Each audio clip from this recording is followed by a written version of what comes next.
Yo, it's your boy Ryan, Northwest Sports Fanatics, back at you with a new video. Today is Tuesday, March 19th, 2024, with your boy Ryan and the Northwest Sports Fanatics. Make sure you guys subscribe to the channel. Smash that like button either now or on your way out. Donate to your boy if you can. Cash App $sign ORION NWSF or the YouTube Super Chat right here. We got NHL action this Tuesday evening. The Tampa Bay Lightning versus the Vegas Golden Knights. Puck drop is going to be here in just a couple minutes. I hope everyone is having a fantastic Tuesday evening, Tuesday night, and we're going to get going here in just a second. So let me cue some music here, and then we'll get going.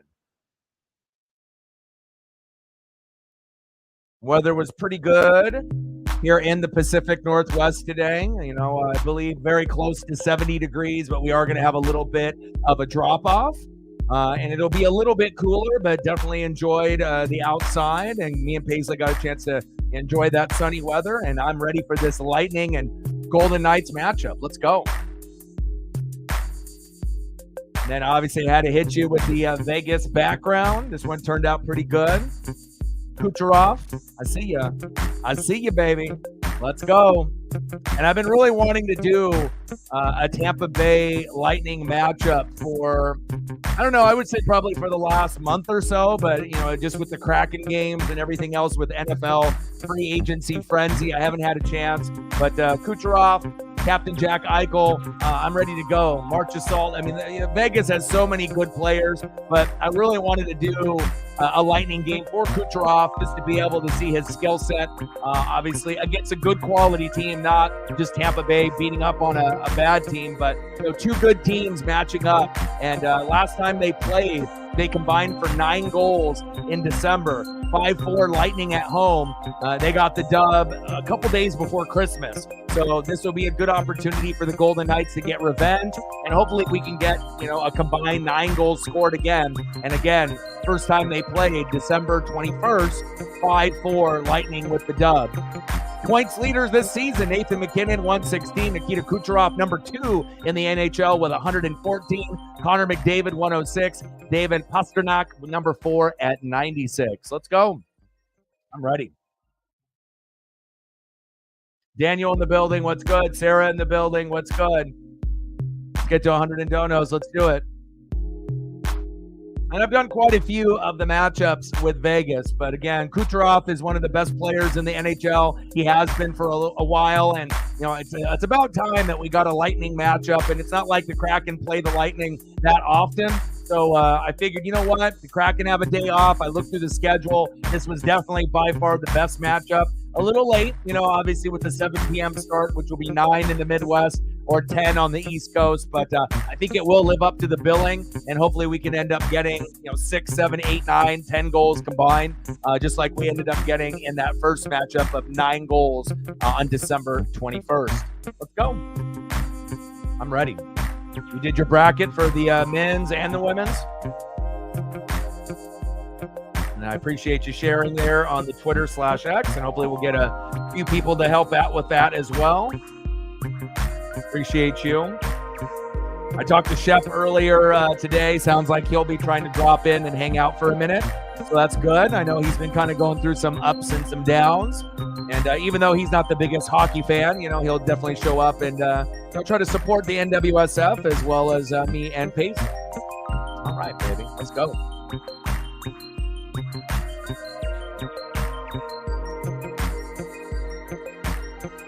And this will be the final matchup between these two teams.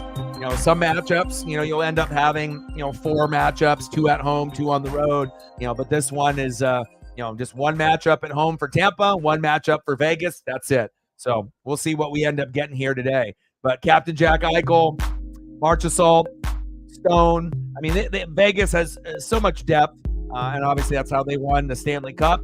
And obviously in net, you know, they got Thompson and Aiden Hill. And then with Tampa Bay, you know, Kucherov. So that's really why I'm here, because I was going to do, you know, Vegas games usually are going to be my first option, either Vegas or Colorado. You know, those would be the first options to do after the Kraken. But when you end up getting a matchup like this, it was too good to pass up. Let's go. UConn for the men's, South Carolina for the women's. Why, shockingly, that you just didn't pick Iowa? Because I think South Carolina would probably be a majority of America's favorite as far as the women are concerned. But I mean, I guess shockingly you didn't go. But again, it's a not being biased, right? So if you don't think Iowa's good enough to win it all with Caitlin Clark because she doesn't have a good enough supporting cast, well, there you go. Sometimes you can have a lot of love, for your favorite team or your favorite player or even the best player in the country. But if they don't have a good enough supporting cast compared to some of these other teams, you got to pick with whoever you feel is going to end up getting it done, right? So. And I imagine South Carolina from the women's is going to be picked by many, many people. But we'll have to wait and find out, if it ends up being a powerhouse or it ends up being a sleeper team that wins in the men or the women's. How far do you got Iowa going for your women's with Caitlin Clark? Do you have them going to the Elite Eight or the Final Four? Or do you have them getting knocked off in like the Sweet 16 or even earlier than that? Where do you have them? Where do you have them at with your bracket? And then who do you got UConn playing in the championship for the men's? You got Final Four. Who's your Final Four for both? That's probably a better question. Hard to pick, in March Madness because, so many upsets, end up happening, like the 12 seed and the 5 seed. Every year you're going to have a 12 seed or 2 or 3, upset a 5 seed. And you're not normally going to have a lot of 1 seeds go down, but I think 2 seeds are pretty common. 2 seed versus a 15. It's like it seems like within the last few years, you might end up getting 1 15 seed that beats a 2 seed, but not more than that. But 12 and 5. That's the one where you might end up having 2 12s, maybe even 3 12s beat, the number 5, and which is just kind of unfortunate for that 5 seed every year. And I don't know why that ends up happening every single year, but it's almost a given if you do brackets that a 12 seed will beat a 5 seed. All right, what do you got here? You got UConn and Houston. For the men's, you think Houston's going to make it all the way to the championship? I don't know. Houston, to me, is always like heavily overrated. I feel like they can be number 1 during the regular season within the last couple years. They can be hot, and then all of a sudden we get to the tourney and they kind of fold. Maybe this year will be different for them. It's like also like when people pick like Gonzaga, it's like year in and year out. Oh, Gonzaga's going to win it all. Gonzaga's going to win it all. They never win it all, but again, history tends to repeat itself, but sometimes, history ends up changing things and then you have a new champ. So we'll see if that ends up happening. So interesting picks by you. UConn and Houston, Purdue and North Carolina for the men's. And then for the women's, you got South Carolina, Iowa, USC, and Stanford. Oh, okay. Judah in the building. What's good?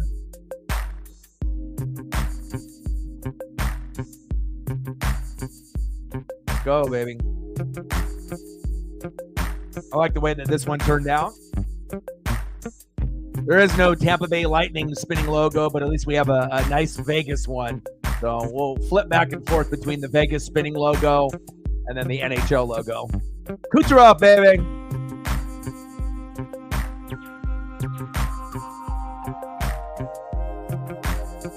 You got Oregon going to the Sweet 16. I hope so. I don't know if they're good enough to make it that far, but it'd be cool to see them make it at least to that point. All right, we're getting ready to go. Kansas to lose, yeah. Andre, 41 games, 24, 16, and 1, 2.96, 898 save percentage with 2 shutouts. Aiden Hill, 30 games, 17, 9, and 2, 2.60 GAA, a 917 save percentage, 2 shutouts for Aiden Hill as well. All right, let's go, baby.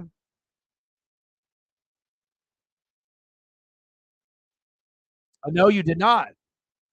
I was scrolling through my timeline, and I think I saw a little tennis action and whatnot, but I did not know that the kittens were approaching. Congratulations on that. What are you planning on doing with that? Are you gonna keep them all? Are you gonna try to give them away to friends? Are you trying to sell them?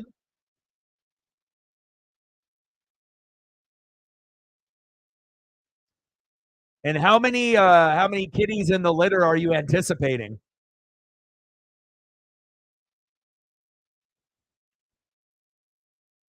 Okay. I got you. All right, I got to turn up the volume here.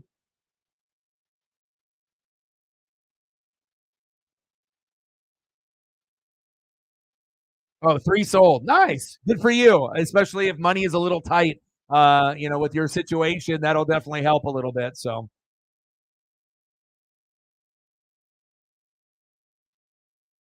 uh-oh. One on one. Eichel.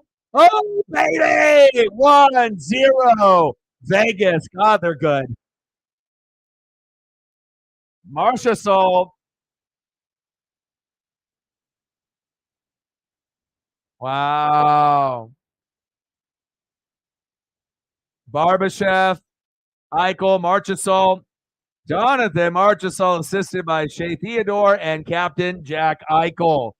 Wow, I knew they were going to get off to a good start, but I didn't realize it was going to be like the Kraken game yesterday, like within the first minute and a half. That's what makes the matchups even better when I can, end up getting scoring early and often. Nice job, Jonathan. We'll hit you with the Vegas spinning logo for your first goal.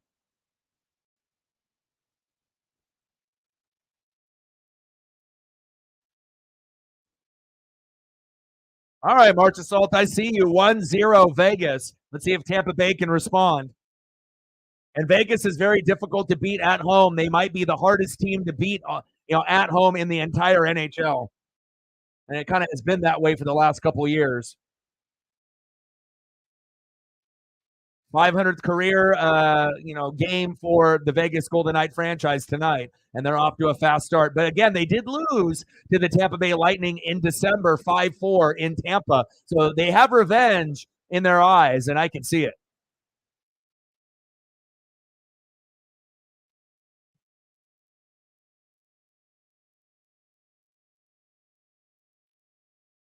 Martinez, Carlson, Hutton, Madio, and Kata. Now a little line change. McNabb, Theodore, Carrier, Howden. I see you.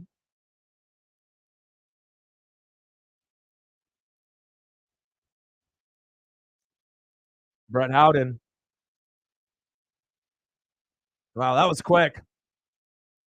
I'm hoping in this matchup, I really don't care who wins, but I do hope that we get as close to 8 goals combined or higher. And I am hoping that Jack Eichel can get a goal or two, as well as Kucherov. If I can get a hat trick with Kucherov, that would be like best case scenario. But I'm not expecting that against Vegas's tough defense. But if I can get a goal out of Kucherov and a goal out of Captain Jack Eichel, I think that would be awesome. Or if I can end up getting two, two each, that might be asking a little bit too much, since Vegas has so many options. But I think there will be a good chance for Kucherov, to end up getting at least one. And they're probably going to need him to get one or two if they want to end up winning this matchup, or maybe even a hat trick. It's going to be tough.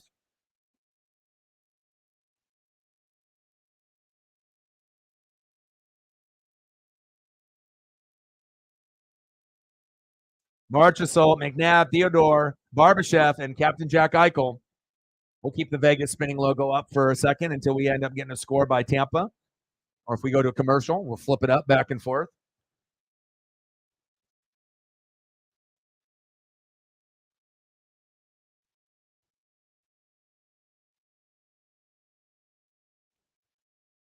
One shot on goal each, 16 minutes and counting in the first period. Marchessault, McNabb, Theodore, Barbashev, and Captain Jack Eichel. God, they're deep. Makes me jealous, as a Kraken fan, because, that's ultimately what you want to turn into, a team like Vegas. But not all teams are created equal. You got to have the head coach. You got to have the, defenseman. You have to have a good center. You have to have good forwards. You have to have, a good bench. You have to have good lines. It takes time. Obviously, it didn't take Vegas as long to be as dominant as they have been, with the Stanley Cup championship and whatnot. But not all teams are created equal, and we can all look up at Vegas, but there's only one Vegas Golden Knights team in the NHL, and it's very clear that when they're at home, they're almost untouchable. 4-3 to the Avs. I knew that one would be pretty decent as well.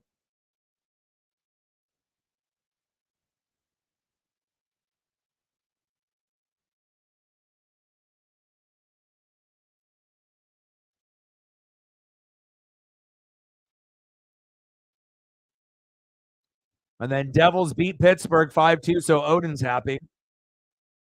Carlson.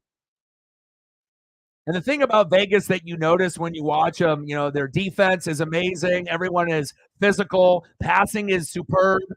They just have so many options for guys that can score. I almost feel like they have, like, if not the most, they're up there within the top 2 or top 3 because even their defensemen can score. So it's like, they're like 8 deep. There's some teams that, they don't even have a star player. These guys have so many options that it doesn't have to be Captain Jack Eichel or Marchessault, or Carlson every single night. I mean, they can kind of take turns with all the different options that they have. 2-on-2. Good defense there by Tampa. Penguins are terrible. I would agree to that. Oh, Mexican.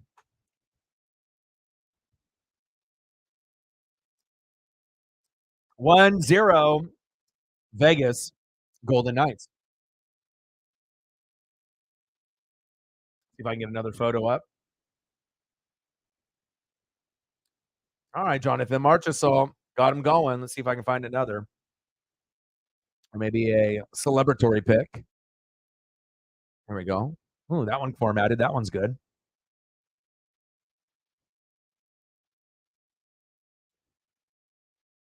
Crispy. Shout out to all the people watching on Twitter/X, as well as the people watching on YouTube. Appreciate you.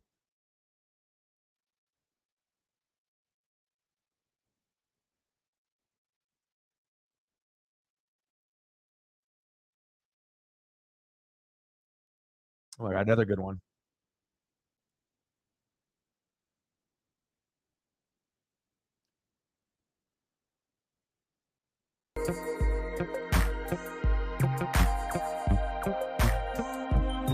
One zero Golden Knights.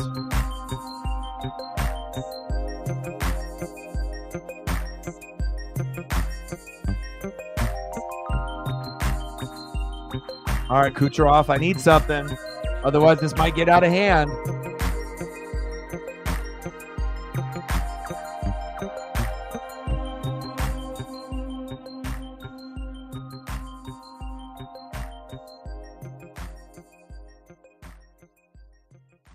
I got a nice Vegas background, and I'll flip up my thumbs a little bit, from this type of view, and then the traditional. I think I kind of like these thumbs a little bit more.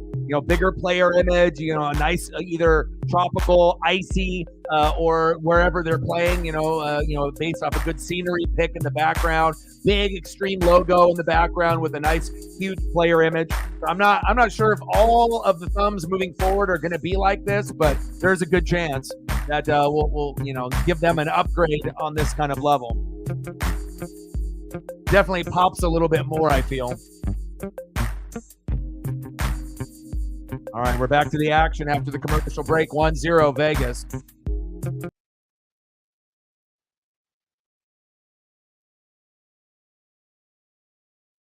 Yeah, well, before December, they were awesome. They were one of the top teams in the NHL, and then after December hit, they were on a huge slump, just like you were mentioning. And I've been keeping up with them, and and now they're trying to be able to get back, to where they were prior to Christmas and prior to December at the beginning of the year, when they were hot, hot, hot. So 4 shots on goal for Vegas, 2 for Tampa. Nice pass by Marchessault. McNabb, Marchessault, Theodore, Barbashev, and Eichel. Oh, 1-on-1, 2-on-1. Wow, there it is. Sorelli. Wow. Tampa. Hey, they're coming. And it's not like Tampa, they've won some Stanley Cups as well. So it's, they're not any scrubs. What a pass. Look at this. Fast break. Unselfishness. Little give and go. Beautiful. We're knotted up at 1, baby. Hell yeah. Anthony Sorelli snapshot assisted by Brandon Hagel. We're knotted up at 1, baby. Hell yeah. That's exactly what I wanted.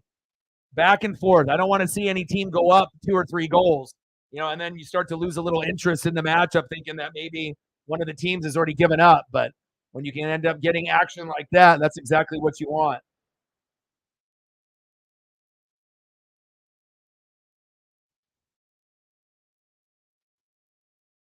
See if I can get a good one of Sorelli here.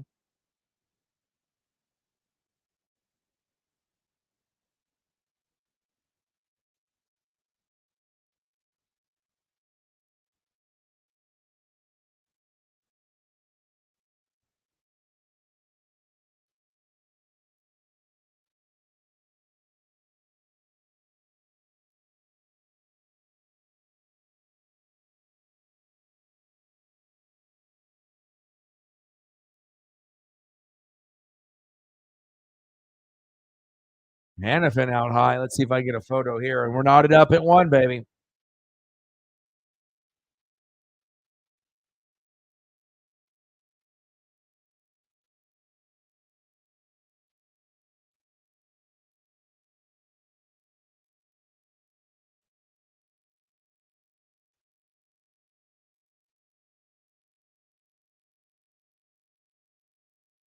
I gotta adjust my screens here. There we go. Anthony Sorelli, shorthanded, assisted by Brandon Hagel, baby. We're knotted up at 1. Let's go.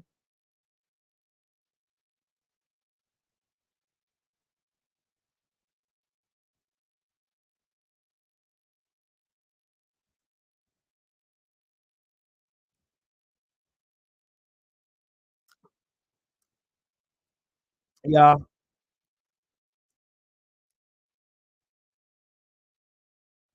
I mean, they hit their run with the back to back, and yeah, they might have been, maybe their best days are behind them, but they're still competitive with Kucherov. As long as Kucherov is, one of the top 5 players in the NHL, and he's amazing night in and night out. They're always going to have a chance.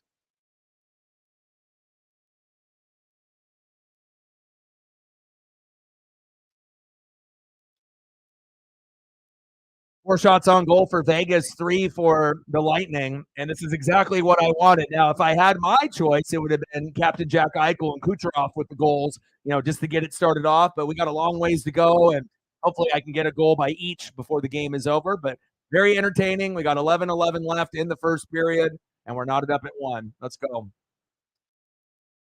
11:02.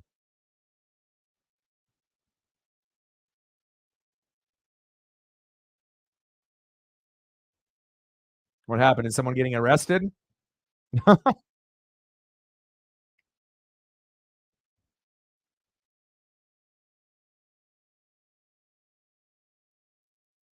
Martinez, Marchessault, Lutton, Barbashev, and Eichel. 1-1, baby. Let's go.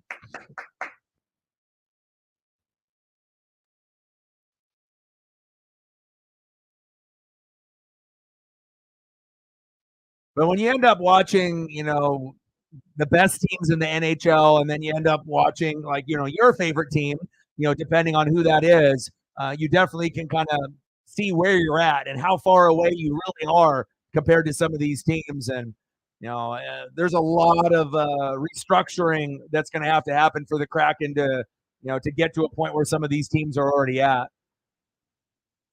But it's not like they've been in existence for that long, only a few years, so it's going to take time. Because even when they ended up, starting the franchise, I figured it would take probably 10 to 15 years before we even get a chance to possibly smell a Stanley Cup final. So, unless things end up lining up perfectly and we get an all-star center, better, goalies, goaltenders out there, guys in net that are a little bit more consistent than what we have. We better defensemen. We need a whole lot. Better forwards too. All right, we're knotted up at 1, baby.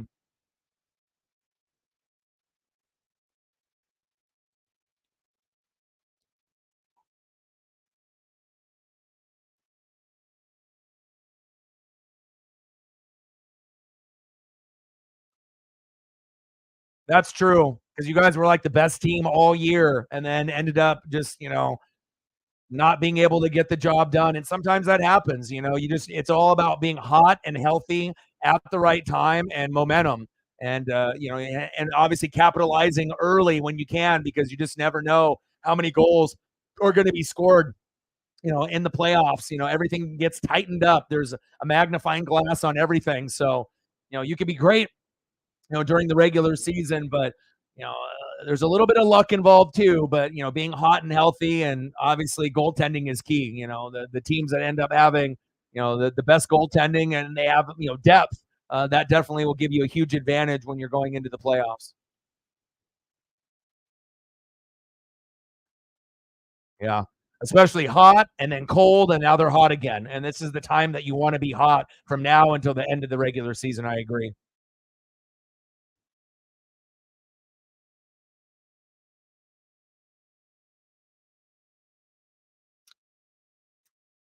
Yeah. You also have to realize, with the Celtics, with Tatum and Brown, a lot of these, guys that ended up winning championships. It took a while. Like if you look at Jordan, you're looking at a lot of these guys, LeBron, a lot of guys, they don't win their first championship until they get into their like late 20s. So a lot of times if you end up losing, but you're still like 25 years old, you're going to have your time. Sometimes you just need to build that team up a little bit more. But we'll see what happens with the Celtics this year. But it feels like at some point the Celtics will win a championship, but I just don't know when that's going to be. Is it going to be this year? Is it going to be in the next 3 years? We'll have to wait and see. It also depends if they can keep the nucleus strong and keep adding, pieces to that roster that can actually help them in that postseason run.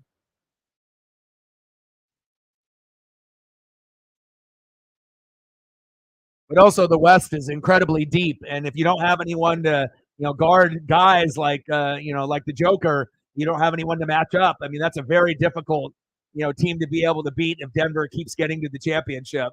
It's like there's not really anyone that can guard the Joker one on one. So it's like you almost have to hope that he gets into foul trouble. And oh baby, 2-1 Tampa. Wow. Anthony Duclair, wrister.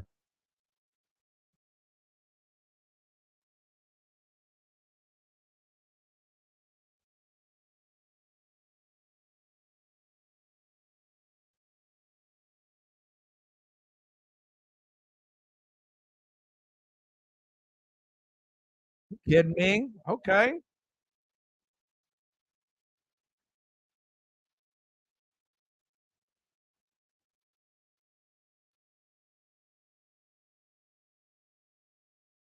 19 goals on the year for Duclair. I mean, if Tampa was doing this at home, uh, that's one thing. And they ended up winning the first matchup between these two teams in December, 5-4. But they're coming out not afraid, and I love it, man. And the big reason that we're doing this game is not only Vegas, but my number one reason for doing this tonight is for Kucherov and Tampa, because we really haven't done that many Tampa games at all this season.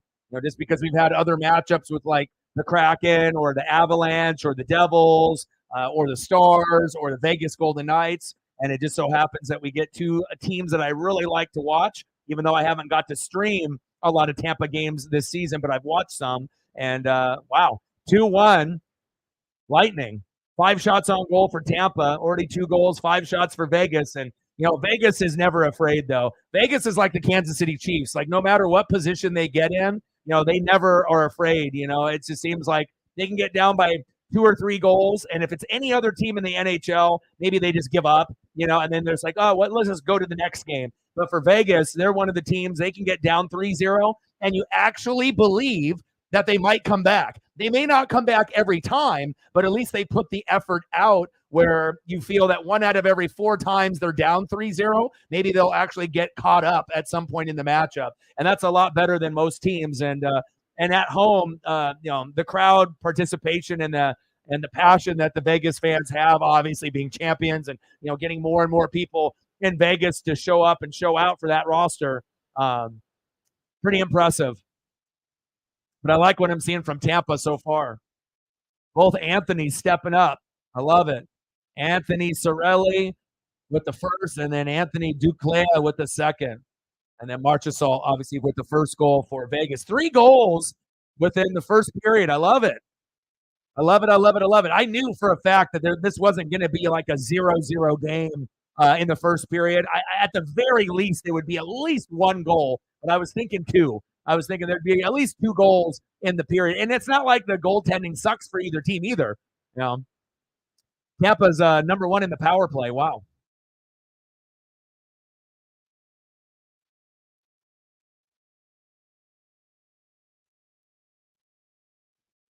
MSU in the building. What's good? Patrick Kane goal. Nice. Congratulations with that.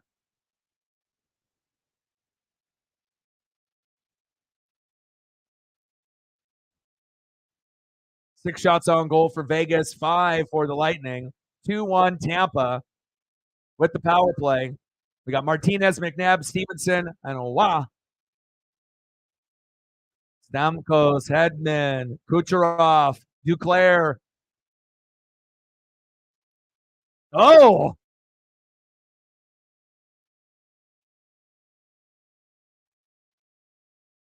But we combined for 9 goals the first time that these teams played, and we're on pace for that same number. I'm excited. Let's go. Smash the like button, like, sub, donate, comment, share. Shout out to all the people watching on Twitter/X, as well as the people in the room. Appreciate you. And then hopefully we get some people to come in here to show some love.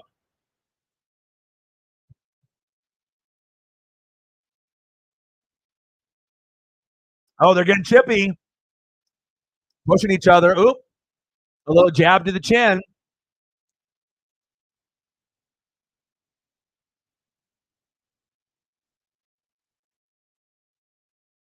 Aiden Hill getting a little rattled early.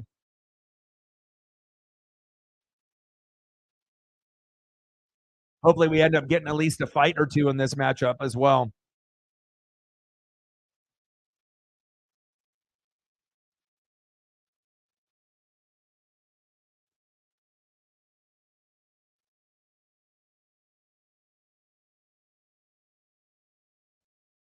I think we need 3 more to get to 10. Let's get there.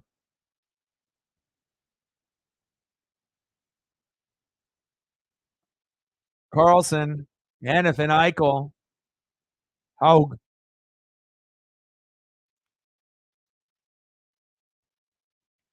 Carlson's nice. They have so many players that are just so talented. Vegas.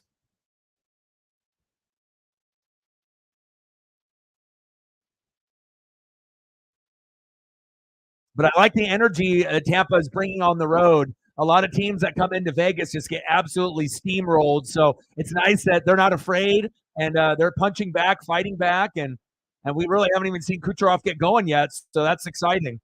Still opportunities for him to show me something I haven't seen so far this season.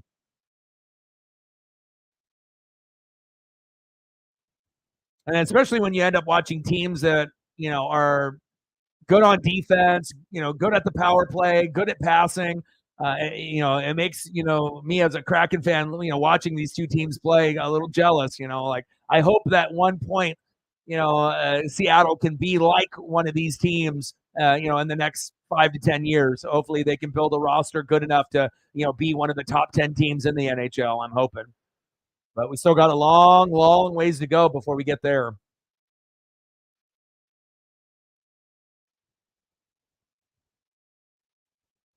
Five minutes to go in the first period. We got a good one. 2-1 Lightning. McNabb, Stevenson, Theodore, Mantha, and Owa.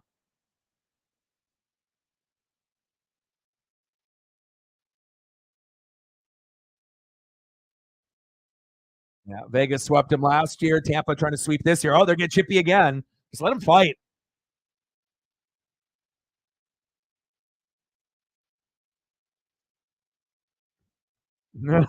Yeah.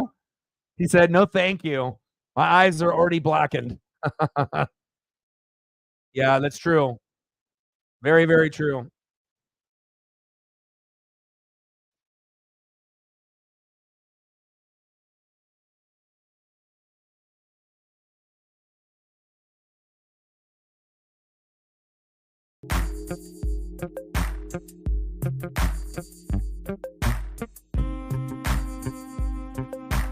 Cyberpunk with the share on Twitter/X. I appreciate that. And that's what it's about. Even for the people that, even if they're not into hockey or they can't have the time to show up or they're busy, Cyberpunk is one of those guys that no matter what, as long as he has access to his phone, he's always trying to support even when he is not in the room.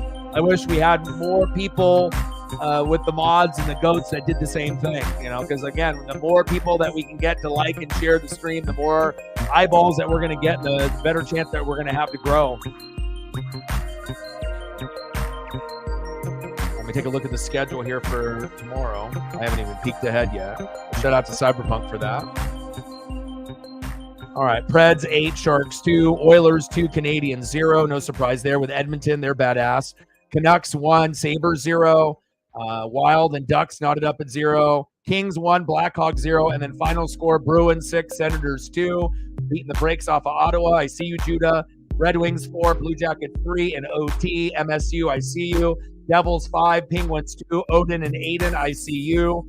Jets beating the Rangers 4-2. That's a little surprising. Flyers beating the Maple Leafs 4-3. Hurricanes 4, Islanders 1. And then Avalanche beat the Blues 4-3. Sorry, Sarah. Avs are tough. At home or on the road.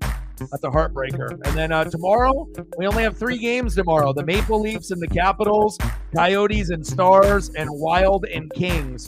So maybe we do the Maple Leafs and the Caps. That'll be on TNT. Unless we have like some NFL news, I wouldn't mind doing like an NFL stream if we had enough news to go over.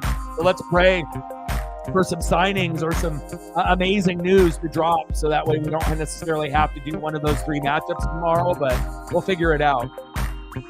I mean, I guess we could explore, and obviously we're getting into March Madness as well. So, I mean, that could be an option too for either the men's or the women's. Well, it's nice that at least we have options. But at least for the next couple days, there's not, we have to kind of wait till we get to like Friday where the bigger matchups and whatnot. But that'll give us other things to do on the channel, which will be exciting. Yeah, Preds putting up 8 was insane. I did not expect that at all. 4 minutes to go in the first period, but we'll have the women's for Iowa. I would be willing to do that. And then men's, we'll see what matchups are there. And then obviously baseball's right around the corner. So we're getting to a point where we still miss the NFL and college football, but at least there's things to do and we have options, and it's going to be a fun month, especially here with March Madness for the men's and women's tourney.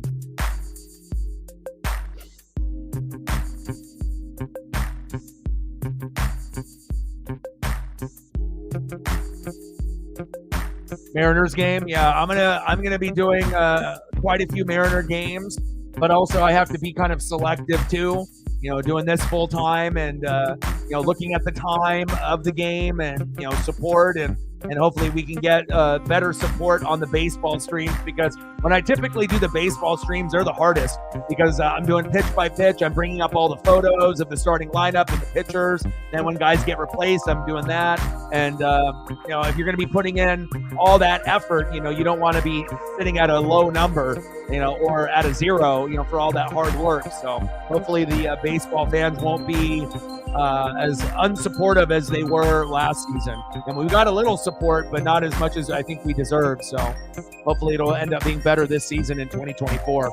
And it looks like the Mariners will be a better team this year too, but I'll do Mariners, I'll do Dodgers, every once in a while if the Mariners have a day off, we might do a Cardinal game for Sarah, a Brave game, for Shep. Hell, we might do a Red Sox game for you, Judah. So I feel comfortable calling any matchup in baseball, just like I do in pretty much any sport that we do.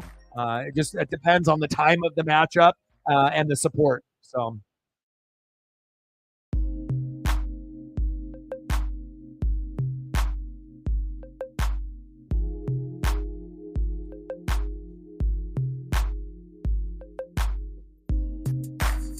All right, we got a minute to go in the first period. 2-1 Lightning.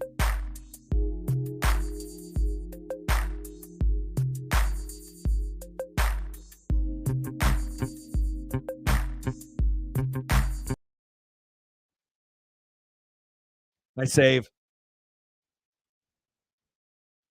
Yeah, not going to do the Korea stuff, but again, once we get to the regular season, we'll go back and forth, depending on Mariners and obviously with the NHL, matchups. Because again, if we have like a Mariners game at like 12:30, of course I want to be able to do a lot of those games, but I have to look at it from like a business standpoint too.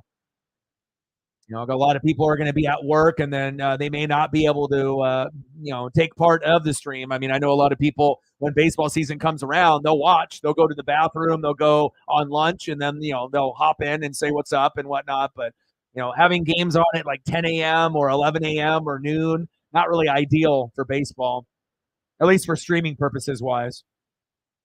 Like stuff that's on at like 4 o'clock and later is ideal. 4 to 7 o'clock is like the ideal window. People are off work, and then you get more people to show up usually in those time windows.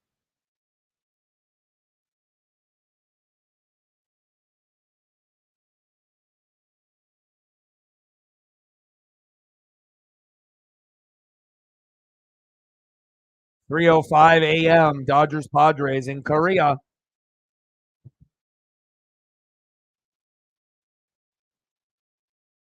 9 shots on goal for the Lightning, 8 for the Golden Knights. Are getting close to the end of the first period. Tampa hanging on to a 1-goal lead. End of the first period, 2-1 Lightning.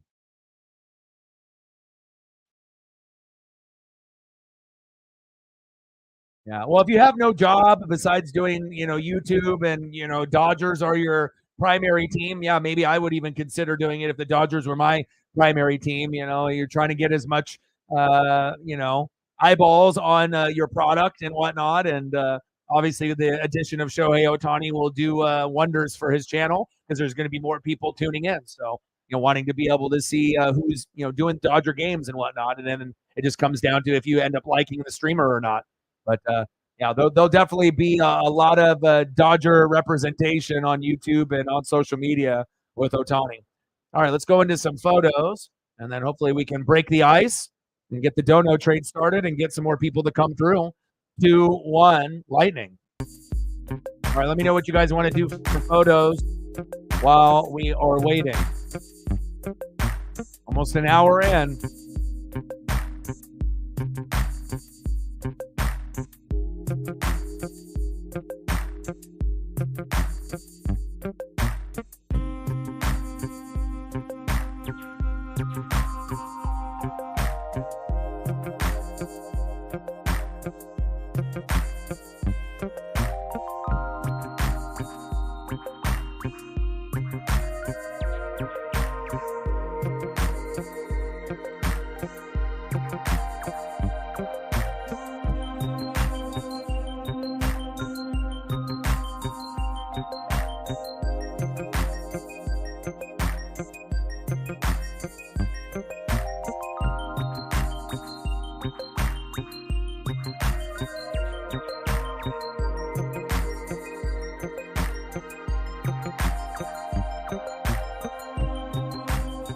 Quick breakdown for anyone that's just hopping in on Twitter/X or on YouTube. We started off the matchup within the first minute. Jonathan Marchessault assisted by Shea Theodore and Captain Jack Eichel, 1-0 Vegas. Okay. And then Tampa decided, hey, you know what? We're going to bounce back. No worries, right? Anthony Cirelli, assisted by Brennan Eagle and short-handed. I see you, 1-1. And then another Anthony Duclair, assisted by Nikita Kucherov, 2-1 Tampa. I'm waiting for that Kucherov goal, though, but so far, so good.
And then anything else that you guys want to go over, hockey, wrestling, obviously the receiver, documentary that's coming out, like quarterback, that's going to be awesome. So that it seems like they're going to be doing that every summer. And then next year will probably be running back.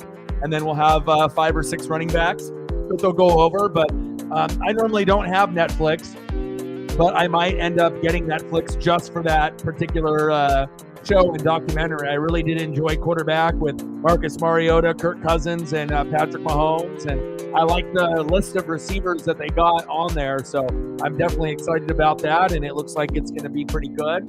I ended up watching the trailer for the new Star Wars spinoff that's going to be coming out in a couple months. And it looks decent. I know some people aren't going to be about that life, but I'm always willing to, not be a hater towards the newer stuff. I usually like to keep an open mind, and I'm going to watch it, and it looks pretty good. And I don't have Disney Plus either, and that might give me a reason to, order it just for that particular series.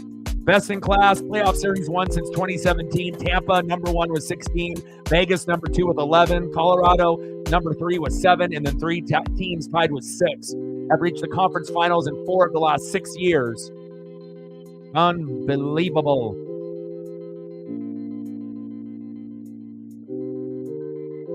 That's crazy. Reached the conference finals 4 of the last 6 years. Tampa and Vegas. Best in class, baby. That's why I'm here today.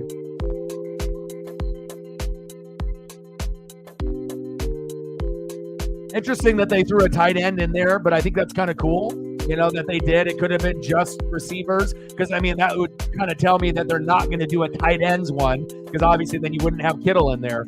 They could have, done like Kelsey and Kittle and Andrews and Laporta, but it seems like they're not going to do tight ends because Kittle wouldn't be a part of the receivers if they were going to do that. So I would assume next year we'll be running back, but still kind of cool. Yeah, but if it's receiver, right, it's supposed to be wide receivers, right? If they were going to do tight ends, it would be tight end, and then they would just have only tight ends. So to have one tight end in there, I get it, he's a playmaker, but, based on quarterback, receiver, the aim of the show, he's technically not a receiver, he's a tight end. So. But I'm still going to enjoy that they have him in there, and he's got one of the coolest personalities out of, not only the tight ends, but the receivers as well. So it'll be very interesting to see all the behind-the-scenes stuff with not only him, but all the rest. But, so that's a little disappointing that they're probably not going to do a tight end one, but I'll definitely enjoy the receiver one when it comes out.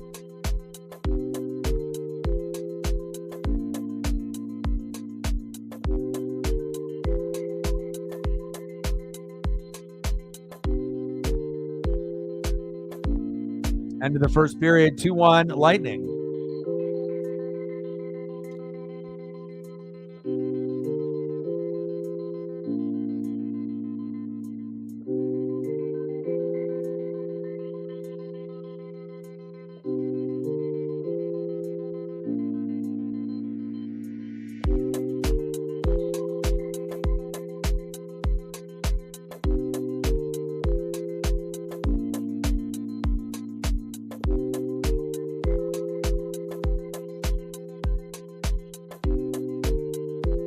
Let's take a look at the stats here real quick. All right, what do we got? Lightning with shots on goal, 10 shots on goal for the Lightning, 7 for the Golden Knights. Hits, Vegas with 16, Tampa with 12. Penalty minutes knotted up at 2. And face-off percentage won, 60% for Tampa, 40 for Vegas. All right, baby.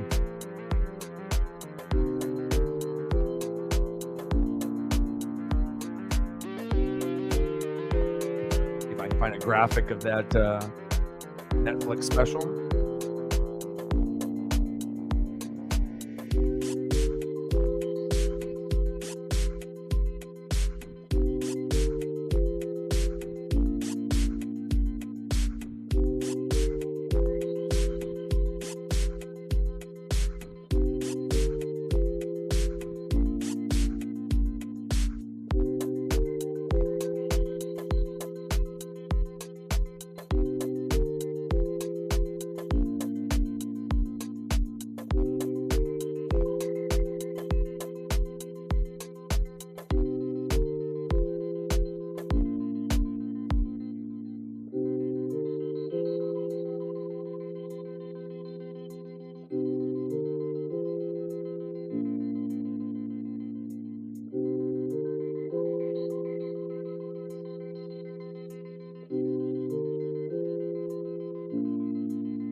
Looks like most of them, the format is kind of a different size.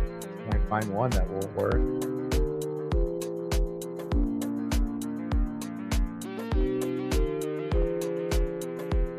Yeah, most of the sizes are not going to fit.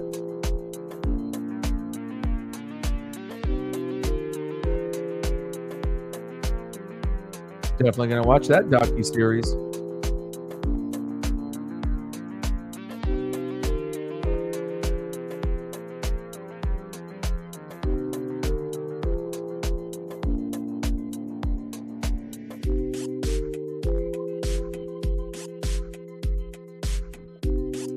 Make sure you're taking care of your mental health. Very, very important.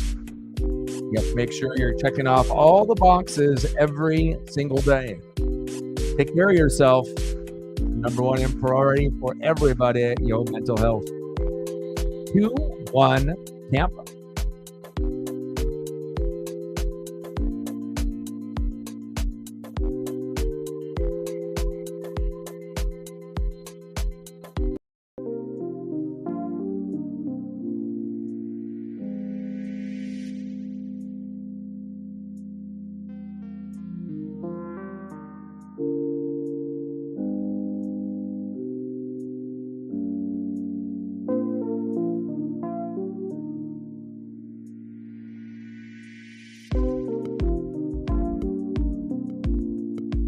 All right, let me know where you guys want to go. Photos, anything that you want to see while we're waiting. Keep me busy. And if there's any other news, it's been a little slow with the NFL news. Not a whole lot going on. Let me take a quick peek. See if there's anything new that's popping off. What do we got? Colorado State and Virginia in the Midwest region. Mike Williams signing with the Jets. I mean, if he can stay healthy, that'll help Aaron Rodgers, regardless if it was maybe 2, 3, 4, 5 million, maybe more than he deserved. But, if he ends up being healthy, that could definitely help out Aaron Rodgers and Garrett Wilson. So I just wouldn't want to be playing on MetLife on that turf, though. It seems like you're just going to have season-ending injuries year in and year out if you're a player there. Take a peek at the NBA side. What do we got? We got Nuggets and T-Wolves on NBA TV 89-88. Maybe I'll flip that on. What else we got? Magic and Hornets, Rockets and Wizards, Pelicans and Nets, Mavs and Spurs, Luka and Wemby. Let me look at the stat line for Luka and Wemby.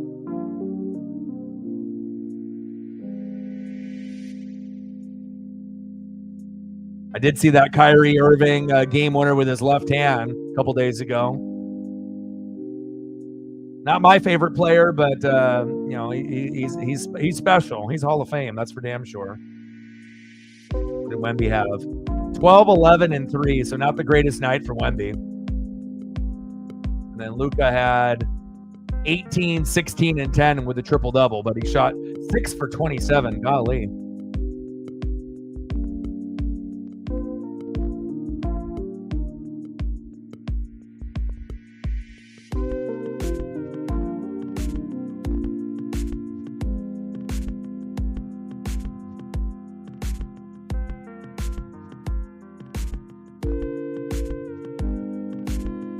Go, baby.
Second period going to start here in just a couple minutes.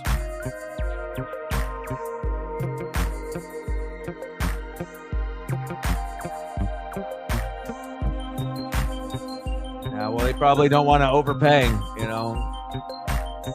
That's why you can't trust, you know, every single quote unquote insider. You know, a lot of times those guys are bullshit. You know, they're not real. You know, like, oh, I got the inside news. I got the inside news. They don't got inside nothing. You know, even the top guys, you know, get it wrong. So, you know, unless you actually have a direct connection, you know, to the team itself, which a lot of people claim they do, some do and some don't. So, but hopefully you guys can end up, you know, addressing that situation. But the longer it goes unresolved, you know, the chances of getting Snead are, you know, kind of going less and less each day. Still could end up happening, but you know, you would think if the Snead thing was going to happen, it would have already happened by now. And I don't know. You know, if I was Snead, I would stay on Kansas City. But you know, just play out the 1 year, take the money, and then decide what you want to do from that point. And again, Kansas City doesn't want to give up Snead for nothing. You know, you don't want to. You know, for a player that if they didn't have a player like that, they wouldn't even have gotten to the Super Bowl, let alone won it. You know, so you don't want to just throw away one of your, you know, top pieces and, you know, get, you know, questionable picks back in return. But if there's someone else that you guys are looking at other than Snead, well, you know, we'll have to look to see what is available on the market. Simmons, you're going to have to pay a buttload, though, and I don't think Indy's going to pay that money to get someone like that. But you never know.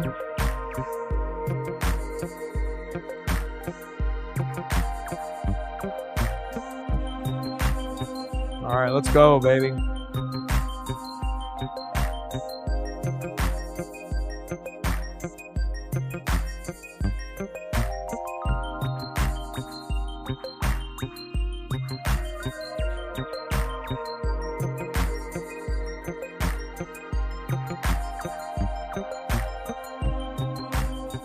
All right, here we go. Start of the second period.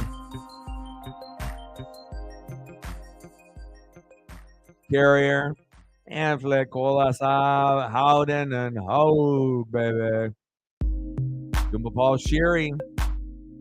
Nice, Amont. Okay, baby.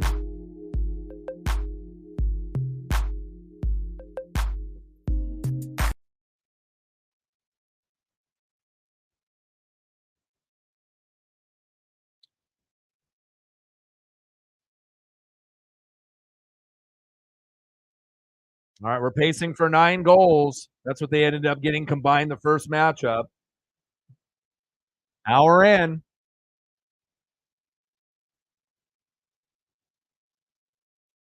Like, sub, donate, comment, share.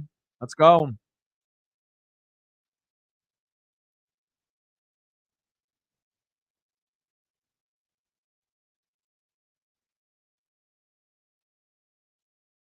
Former Buck. He was a Buck before a Chief. Elliot in the building. What's good? He said, I'm waking up at 3 a.m. for Korea. He said, I'm waking up early. You actually think you're going to be able to fall asleep, though, within the next 2 hours and wake up? Or are you just going to stay up?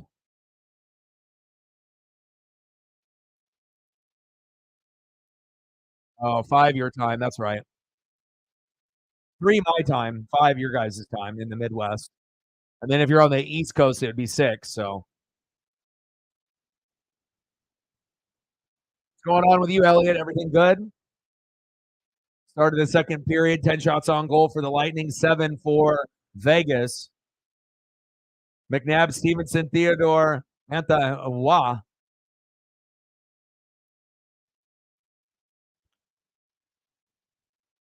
Yeah, I don't think it's going to happen, bro. I mean, you know, and do you have an energy drink already? Did you already buy one? Might as well go to the store now and go grab one, throw it in the fridge.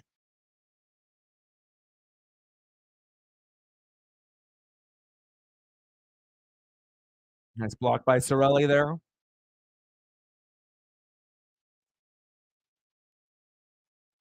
Shout out to all the people watching on Twitter/X, as well as the people in the room on YouTube. You did? Nice. I was thinking about doing that, but I still got to get through some of my other shows. I'm on the last season of Deadwood. There's only 3 seasons, 12 episodes each. So I've got a couple of episodes in there. And then once I finish that, that'll give me more time. I'm still doing True Blood, from the beginning again. And so I'm a couple seasons in on that also already. And then obviously just my normal throwback cartoon stuff like G.I. Joe, Transformers, Ninja Turtles, stuff like that, Batman, X-Men, stuff like that. So, and then I'll have to decide where I want to go next. If I want to go for something like Sons of Anarchy or Breaking Bad or, whatever I feel at the time. It kind of just depends on my mood on what type of show I want to watch. But I sent you the post about the Bear, and they're doing back-to-back seasons with recording, which is awesome. That it's one of the best shows within the last 5 to 10 years, and it's going to win a lot of awards. It already has. Lip, fantastic. Everyone in that show is great. I can't wait to see what happens in season 3 and season 4 of The Bear. I love the intensity. It just shows it kind of reminds me of like what you would see, like a show, like cooking show, like if it was on Vice Channel, like that raw, gritty realness to it, where it's not all peaches and cream, where there's going to be a lot of yelling and fights and a lot of people getting pissed off at each other. But if you can come together, as a team, you can be successful. But it's a lot of ups and downs before you get to that point. Ooh, Duclair shot a little wide.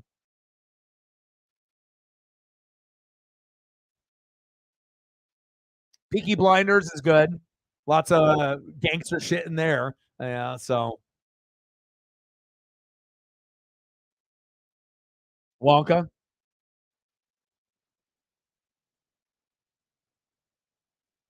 Yeah, it kind of just depends on what kind of show I want to get into. If I want to get into like a violence type of show or not, but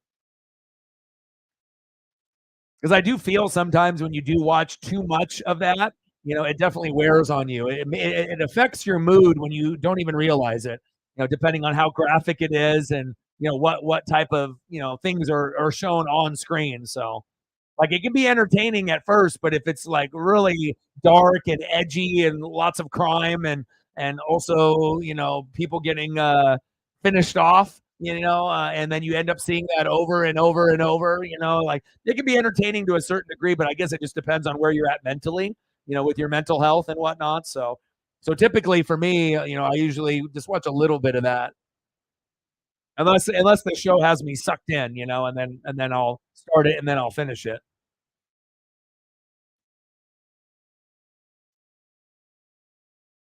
Oh, okay.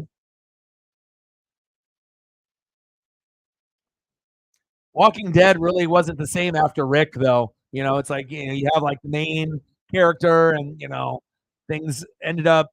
I think a lot of people kind of lost a little interest, with that. It's like you have to have Michonne and Rick, Daryl. You have to have everybody. I mean, of course, people are going to die. It's Walking Dead. I get it, but it's like you don't really want to see a lot of the main characters, and then obviously the whole thing with Negan and Glenn.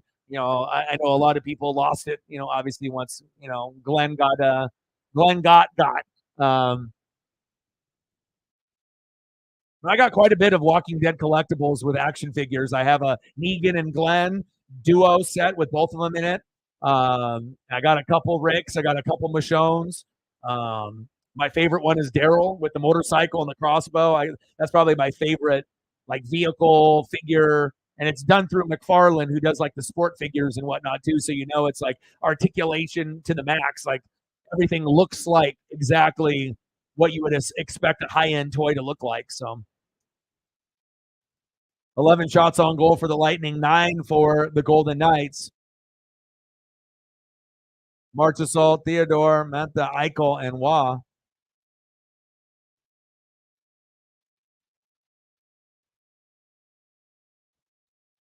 5 o'clock, yeah.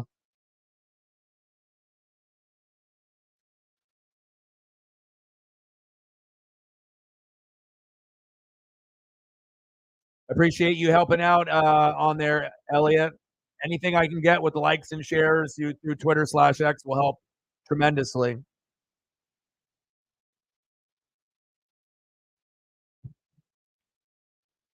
Right. I was thinking about watching Sopranos from the very beginning. I never really watched it. I guess it just kind of depends on when you have shows that are on like HBO and Cinemax and Showtime. If you have access to those channels, when those shows were on, and then if you did, then you watched them. But if you didn't have access to those shows with those networks at that time, then I think a lot of people kind of, they were wanting to watch it, but you got to watch it kind of on your own time. And as more and more new shows come out, sometimes old shows that you really want to watch kind of end up on the back burner.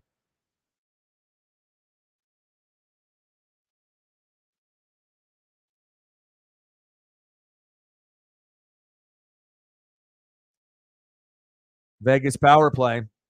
Marchessault, Stevenson, Hutton, Mantha, and Eflin.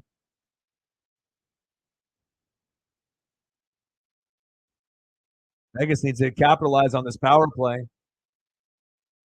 One timer, wide right. Wow, 91 miles an hour on that one. No, I did not. Is it good? No, no, you're good. I mean, I already kind of know certain things in the show, but I just, have to go through the episodes one by one. So even if I know if someone's, dead or dies or something happens, it's not going to, ruin the show for me.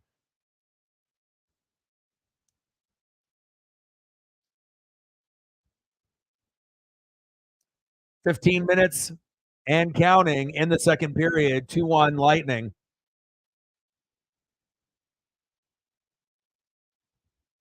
Martinez, Carrier, Colasar, Howden, and Haug.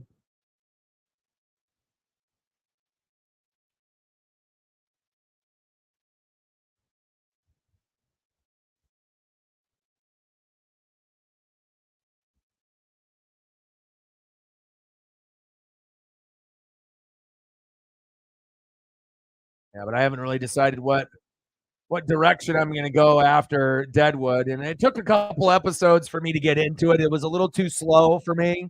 In the beginning, I wanted a little bit more action and whatnot. But once get a few episodes in, then there's all kinds of craziness that happens. But took me a little bit more.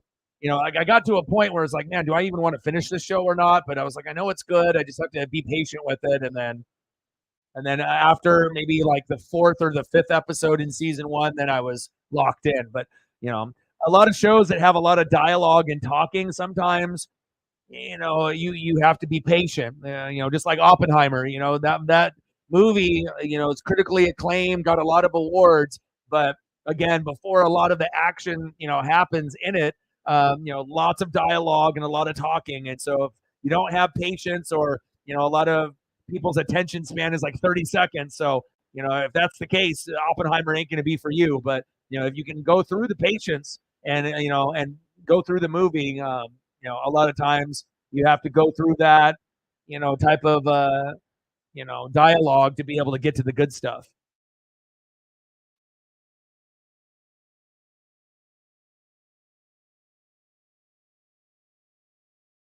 Yeah.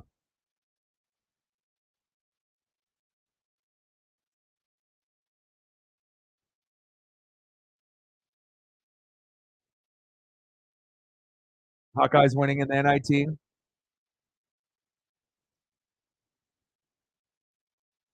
11 shots on goal for Tampa. Ooh, one-on-one. Got the post on that one. Lots of one-on-one opportunities, and that's what happens when you actually have two good teams. Their players show out, and you're not going to have like just one-on-one opportunity a game. You're going to get multiple, each period. It seems like with elite teams. That's what I'm hoping and striving for, for the Kraken at some point. But again, you just need better players, and we don't have it. Wow, off the crossbar.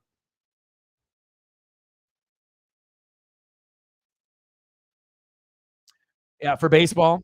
Yeah. Well, you're in the East Coast. I'm on the West Coast, and Sarah and Elliot are in the Midwest. So 3, you know, 5 or 6.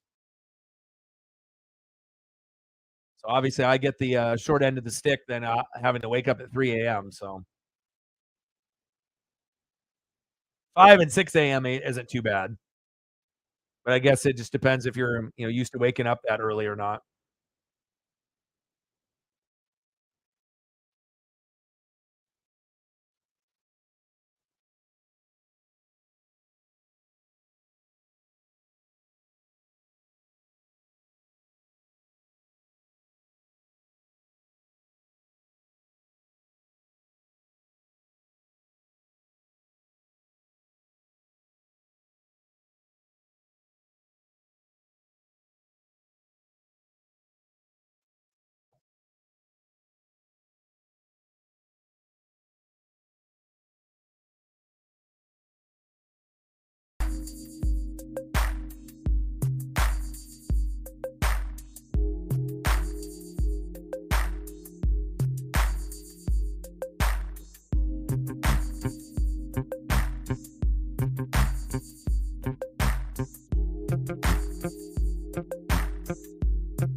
We're getting back from the commercial break. 2-1 Lightning.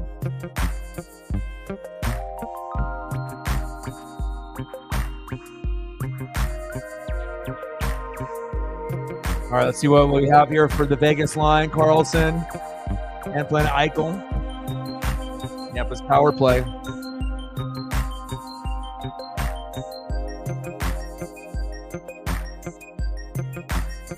Tampa on a 3-game winning streak. They need to take advantage. We'll see if Vegas can D up here and contain. Aiden Hill looks a little rattled, but we'll see.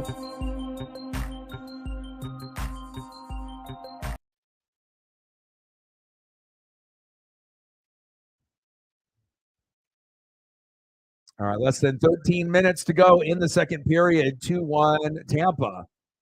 Let's take a look at the stats here after we got off this commercial break. Where are we at? Shots on goal, 11-10 Tampa. Big hits, 22-15 Vegas. And then penalty minutes, dead even. Face-off percentage, dead even. 4 and 50%. So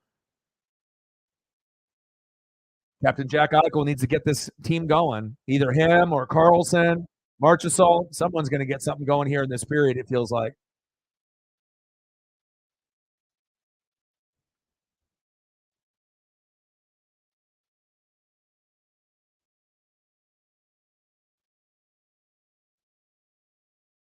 Stevenson, Hanfin, wow. Ooh.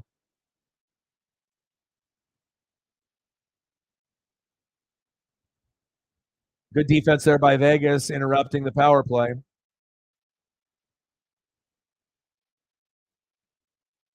Sorelli. Wow.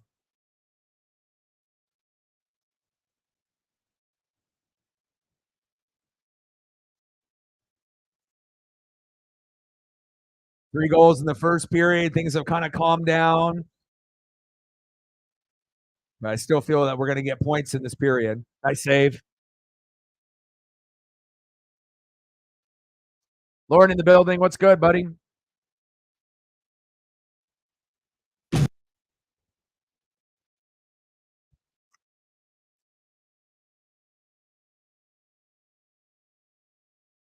Power play percentage, number one in the NHL, Tampa Bay, 28.9. Edmonton, 2, 26.6. Florida, 3, 26.4.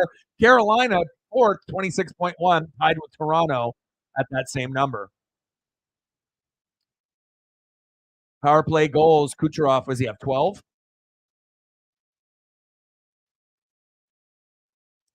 Tampa can get it up to 3-1. I mean, it's not over by any means, especially Vegas at home. They're one of the best teams at home. It's a game of runs and momentum.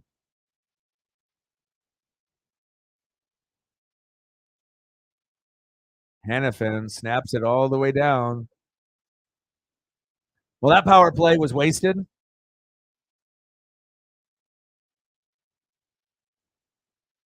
A new Crow movie. No, I have not. The only trailer that I saw today was for the new Star Wars spinoff. That was the only trailer that I've seen today. Simon's got the Rangers for the Cup. Yeah, I don't know. It's too early for me. I mean, we obviously know who the best teams in the NHL are at this point, but again, injuries and getting hot and healthy at the right time. I mean, it feels a little bit up for grabs this year, but you just never know. Ooh, big hit.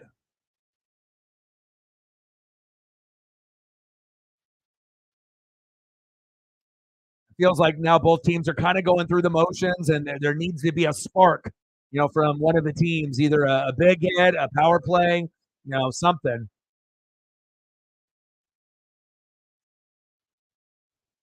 March or so, just wide.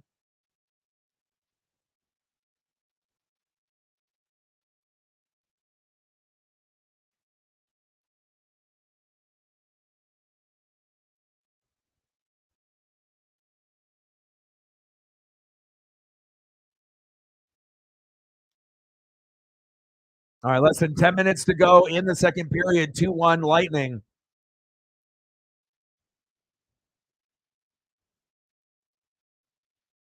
Good defense there by Vegas, giving Aiden Hill as much support as he can get. Come on, Kucherov, where are you? Not even in yet. McNabb, Marchessault, Theodore, Barbashev, and Eichel. It's like every time you end up seeing like a Vegas line, they got like three guys that can score on almost every fucking line that they have. You can't really say that about too many teams in the NHL where it's like almost every line they got, because on some lines, you look at the line and you're like, gosh, this doesn't look good, and you might have one guy, if that, maybe two. But normally you're not going to have two or three on every single line that have the opportunity to score unless you have that depth like Vegas.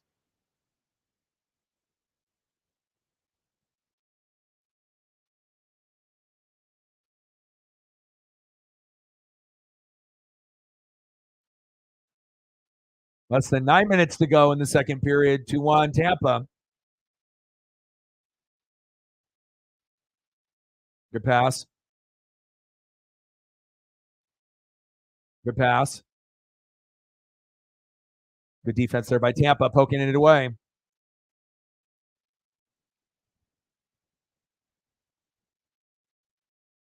2-on-2.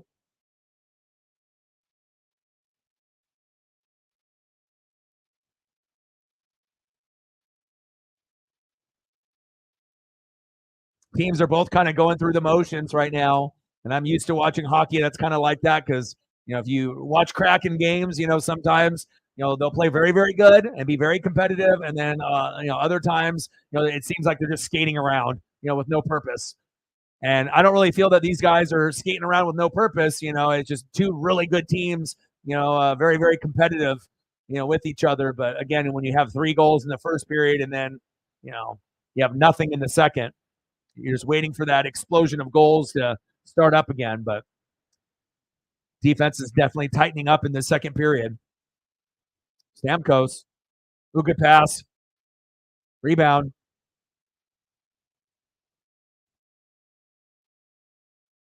Good save there by Hill. Oh,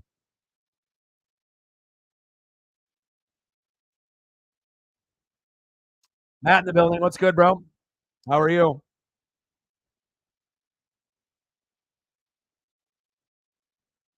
Appreciate you helping out with the share there on the Twitter/X. Appreciate you.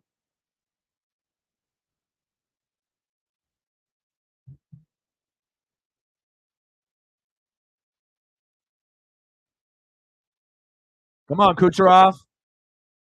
Show me something. It'd be a damn shame if I ended up. I mean, it's still. I mean, doing this game, for Vegas, anyways. But it'd be a damn shame if we can't get Kucherov with at least a goal in this matchup. I've been kind of bitching that I've wanted to, do a Tampa game for about a month now, but just haven't had the proper matchup to do Tampa, but here we have one, and hopefully we get a little bit more action out of Kucherov and Eichel. Oh, now they're getting a little bit more physical now. Okay, something lit a fire now with that line. Sometimes you just got to find that right line and that right combination of players. Martinez, Carrier, Hennepin, Kolasar, and Howden. Let's see if this is the proper line that Vegas can tie this up. And put Kucherov in the game, damn it. There he is. Duclair, Kucherov, let's go.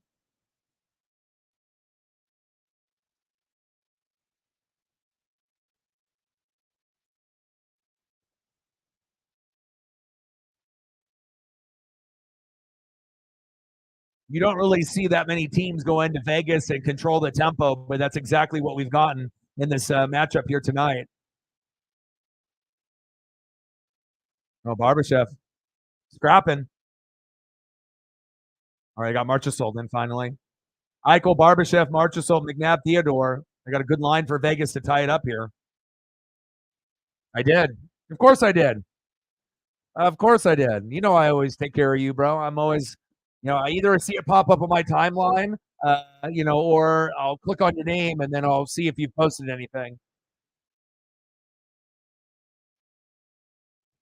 I mean, he's got an assist so far. So, when Marchessault got that first goal, he was assisted by Theodore and Eichel, but not as dominant as of a performance I've seen, earlier in the season. But still, we got plenty of time in the third period. And then we got 5 minutes left here in the second. And they're going to need Eichel to either score or possibly assist for another goal. So I'm not sure if it'll be Marchessault or Carlson or Captain Jack Eichel, but we'll find out. It feels like Vegas is on the cusp right now. It's like you had an explosion there in the first period with 3 goals. Now the defenses have kind of tightened it up a little bit, and they're kind of just going through the motions. Not a whole lot of extra passion and energy to be able to try to get something going. Power plays haven't really been very effective either, so we'll see. Let's take a look at the stat line while we're on the commercial break here. So we got 12 shots on goal for Tampa, 11 for Vegas, 30 hits for the Golden Knights, 18 for Tampa. Penalty minutes, only 4 minutes each, so nothing too crazy there. And then face-offs is dead even, 50%. So it just feels like it's a matter of time, but you got to have that right line, and we'll see if someone can take advantage of a power play or not. Nuggets beat the T-Wolves. Did you watch Netflix Quarterback at all, Matt? Because the best part about it, it's not going to be teaching you how to run a route. I mean, if that's what you're looking at trying to get from it, it's going to give you behind the scenes, so that way you can see what type of man they are on and off the field. How they talk to their wife, how do they talk to their kids, how do they talk to the coaches and players, what's their workout regimen, like you get to see all the behind the scenes stuff. So it's not going to be like a tutorial on how to run routes or anything like that. So, I mean, if you watch Quarterback, it got you an opportunity to see Patrick Mahomes and obviously Kirk Cousins and Mariota. And I feel like the real big winner out of the Quarterback was Kirk Cousins. Because you can actually see how he is around his wife and his kids, and what a good guy he really is. On and off the field. So. And then obviously, if you're a Duck fan, you got to see a little bit of Mariota and his girlfriend/wife, and then and obviously the behind the scenes stuff with Mahomes. And most people were hoping not a whole lot of Jackson Mahomes, and there really wasn't a whole lot with him. Him in the background and like the suite here and there. But I'm definitely excited about the receiver documentary, and then I would assume next summer they'll do running back, and then we'll be able to see 4 or 5 running backs, behind the scenes, and I'm excited about that. Yeah, you need to watch it, man. You're slacking, bro. If you want to be on the same level as a lot of people in the room, with football, college or NFL, you got to step your game up, man. No, you got to be able to see how these guys are, you know. But it's worth the subscription for a month to watch that documentary.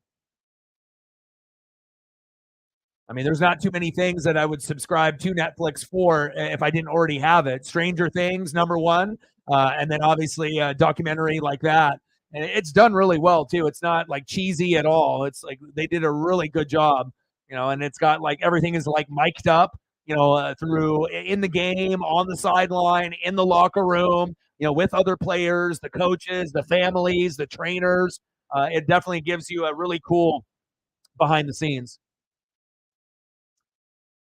That is a good question. They combined for 9 goals in the first outing, and Tampa won 5-4 in December. So, I mean, the flow of the matchup right now feels like, Tampa has been in control, but everyone knows how good Vegas is, especially at home. So I would never count Vegas out of any game that they're in, and I don't even care who they're going against. But especially when they're at home, they have one of the best home ice advantages, just like the Kansas City Chiefs, Seattle Seahawks, and the New Orleans Saints in the NFL. I would have to say Vegas, very, very difficult. And if Colorado is healthy and hot, they're pretty tough to beat at home as well. But I feel Vegas is a little bit harder.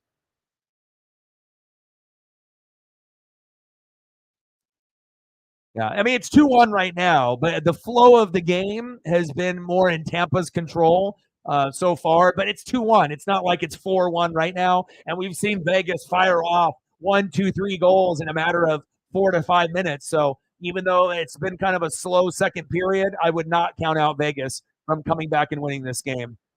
And they ended up losing 5-4 in the first matchup in Tampa. So they have revenge, set in their heads. It's just a matter of getting into the proper flow and finding the right combination and right line to be able to compete with Tampa. There it is. Like I said, there it is. You can't count them out. Carrier, Hamlin, Colasar, Howden. Oh, baby. There you go. You talk it, you ask for it, you get it. We're knotted up at 2, baby. Angel in the building. What's good? Hey, so you're tied up now, so you're good.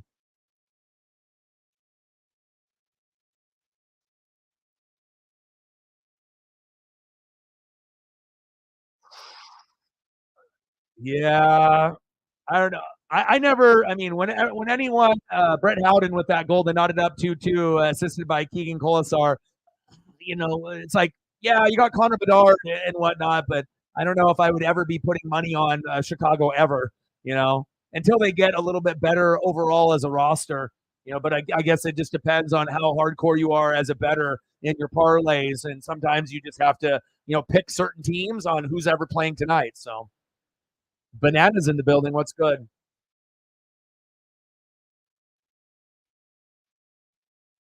All right, let's get a Howden photo up here. Give them some love. We'll switch up the NHL logo and we'll give them love here with the Vegas spinning logo. Oh, Howden. I got to find a good one of Howden here. All right, Howden. Do I got one of you? I think I do. I have to have a crispy one. HD 4K jump off 2-2. Here we go. There we go, baby. See if I can find a better one. That format's better.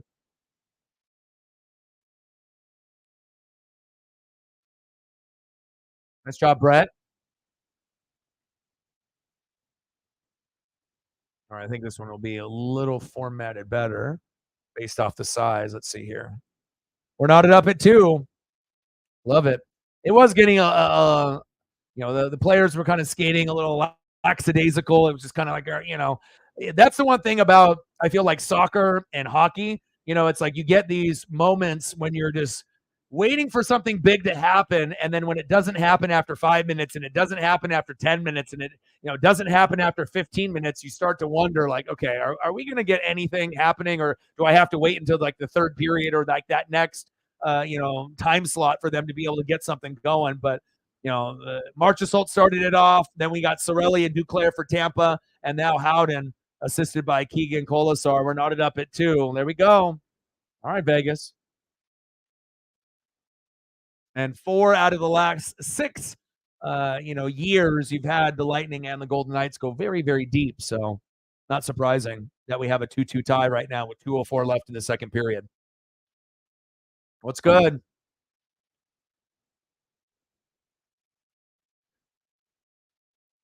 Yeah, I would assume, based off flow of the game, it was Vegas right off the bat within the first minute, and then Tampa, and then we were waiting for Vegas to respond.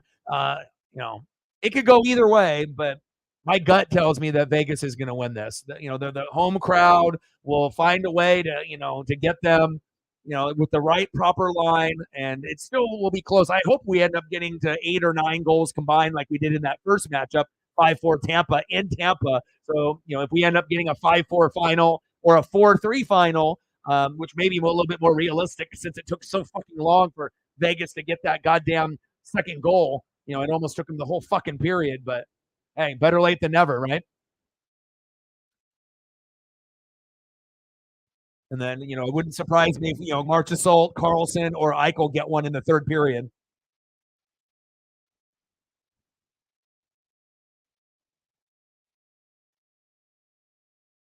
What do you got? You got Vegas 1.5, and then yeah. I mean, like I said, if you're not familiar, do you bet often, Angel, on hockey or no? Because I think with Chicago, I wouldn't even bet with them ever. And most of the time they're going to lose because there's a reason why they got the first pick with Connor Bedard because their team is terrible. Just like Pittsburgh right now and a few of the other teams.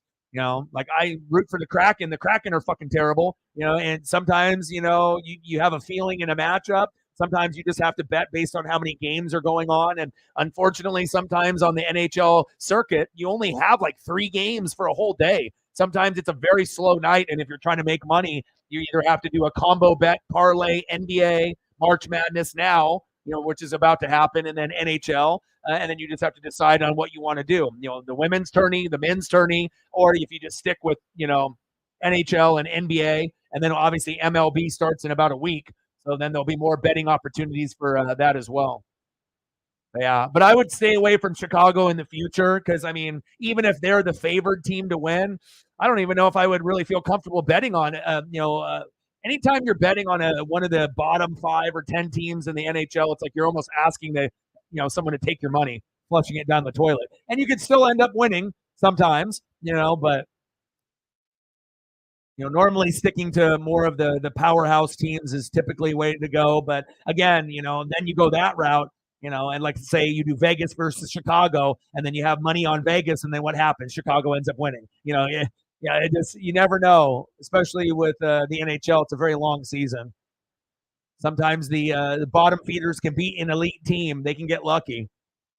Or if they can just get into a groove early. Like if you're a shitty team and you can get 2 or 3 goals in the first period against an elite team, like if Chicago's up 3-0 against Vegas, yeah, they might be able to win, but you have to, put the pressure on and you have to continue that pressure all 3 periods.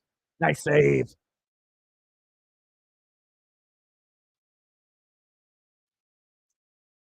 I mean, a lot of times you just have to be able to look at records, and that'll be the best way to go about it.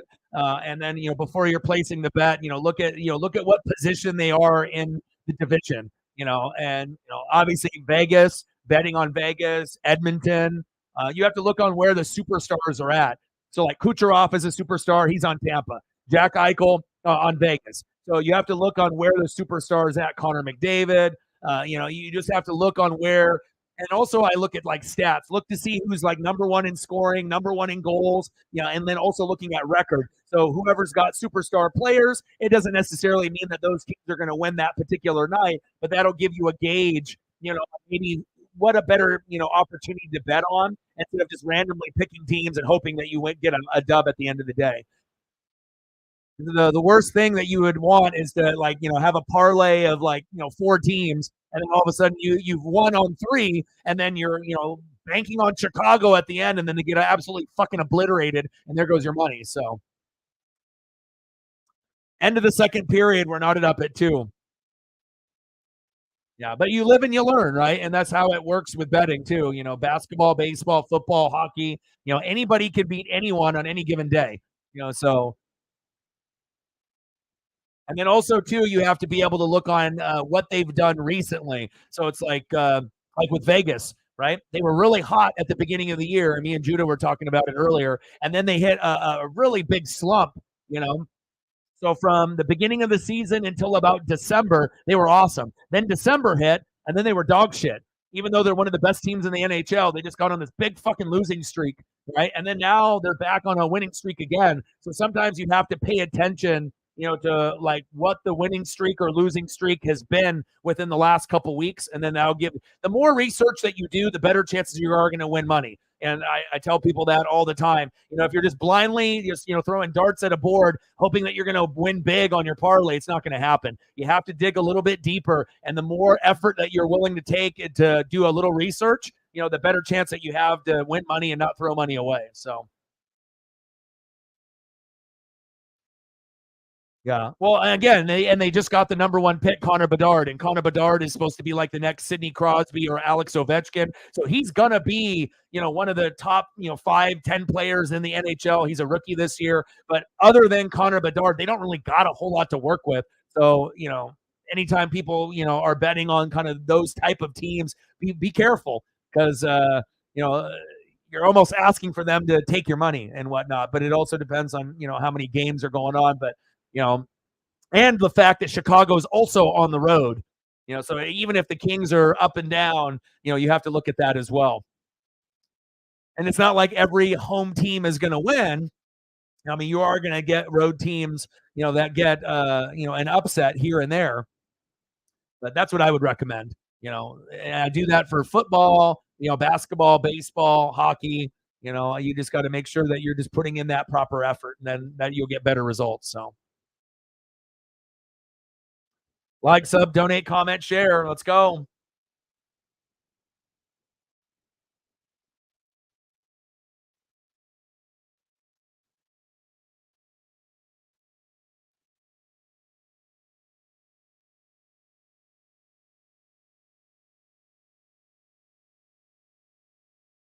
All right, let me know what we want to do for photos here.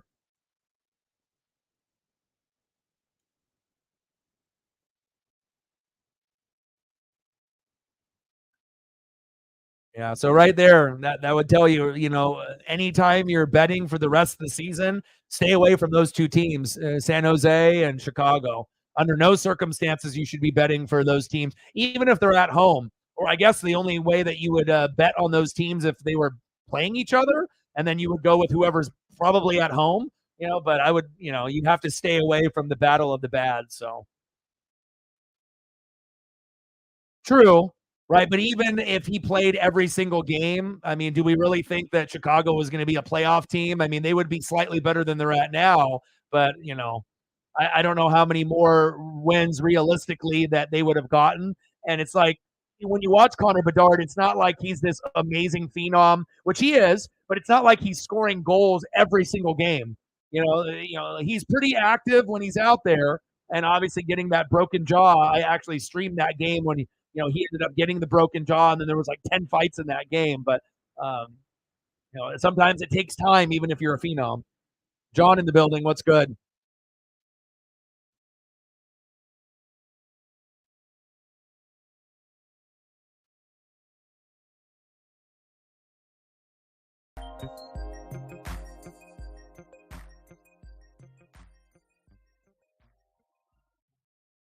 All right, let me know what you guys want to do for photos.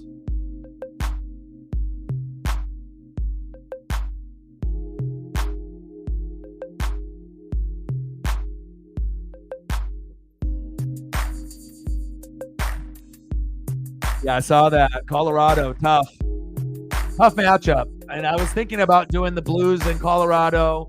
I would have. The Devils game was on too early for Odin and whatnot at 4:00, and Pittsburgh is garbage. But we were going to do the Blues in Colorado, but I haven't got a chance to do Kucherov all season, and obviously they have one period now left for Eichel and Kucherov to score. But I want to be able to soak in as many elite players and elite teams, so that way I can get a gauge as we get closer and closer to the playoffs. So.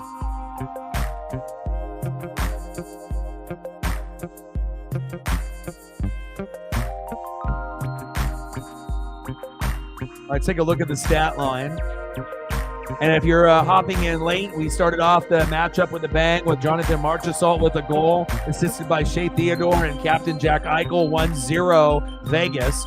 And then later in the first period, Tampa said, hey, we're ready. We're not backing down. We won the first matchup in December, 5-4. And then Anthony Cirelli, shorthanded, assisted by Brendan Hagel, tied it up at 1-1 with 7 minutes in the first period.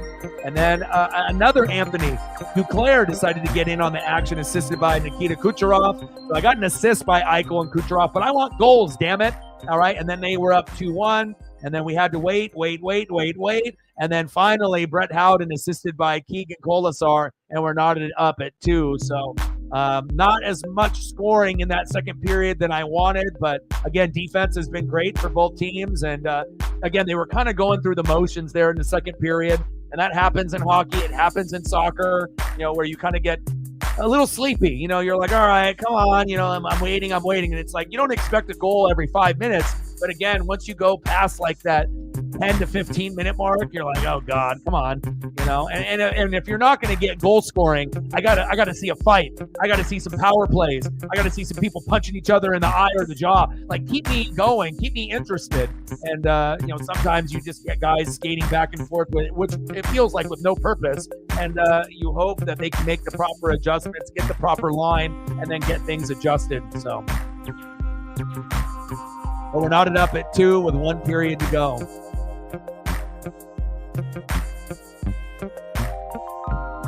All right, let me know what you guys want to do for photos. Keep me busy.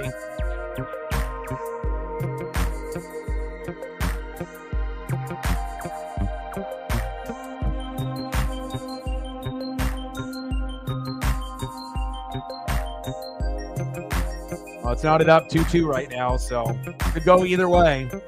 But I would assume that Vegas is going to win at home. All right, so tomorrow we got Maple Leafs Capitals at 4:30 Pacific, Coyote Stars at 5, and then Wild Kings. So nothing really that great. I guess if I was going to do a matchup, I would probably do the Maple Leafs and the Caps, but I'm hoping that there'll be some NFL news that's dropping so that we can do just like NFL stream instead. And then NBA, we got Heat Cavs tomorrow, Pacers, Pistons, Bucks, Celtics tomorrow. So even though I'm not a big fan of watching games on the NBA, like I like watching them in person, like if I can watch the Blazers here in Oregon in person, but Bucks Celtics is one of the top, 3 matchups that I would actually consider doing. So maybe we'll do Bucks Celtics tomorrow. Celtics are favored by 8.5, but I have to make sure that everyone is playing.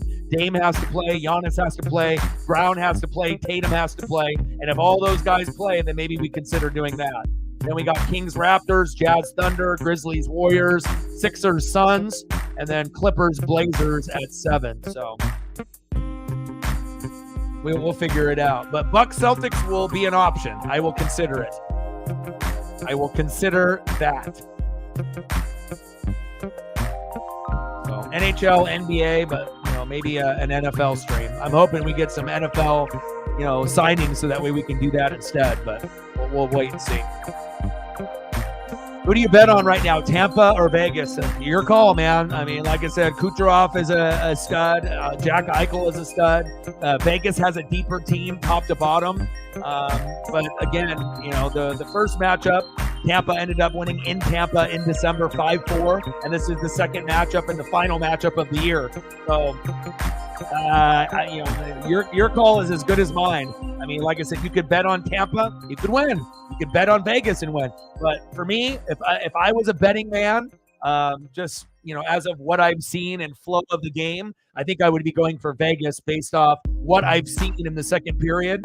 It was Tampa in the first period, Vegas in the second period, and as long as that momentum shifts over to the third, the crowd will get into it. And as anyone knows, if you watch Colorado play at home and Vegas at home, they're really difficult to beat at home, regardless of who they're playing against. Now, does that mean that Tampa, can't win? Of course they can, especially if Kucherov goes off in the third period. They can, but if I had to put money on it, I would probably say I'd be leaning slightly with Vegas, 55-45 or 60-40 Vegas. So.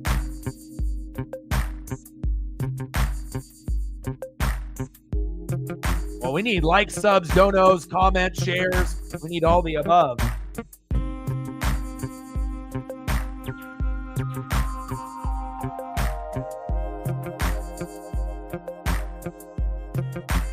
And then obviously we got March Madness coming up too, so that'll be options. But I just don't know what kind of viewership that we would get, if we did like Caitlin Clark for Iowa, even though I'm interested and Sarah's interested, but I don't know about, the actual fan base, if they would even give a shit or not, and it can't be what I want. I have to be able to be strategic about it. It has to be like, as a group, what's going to give us the best chance to get likes, subs, donos and shares.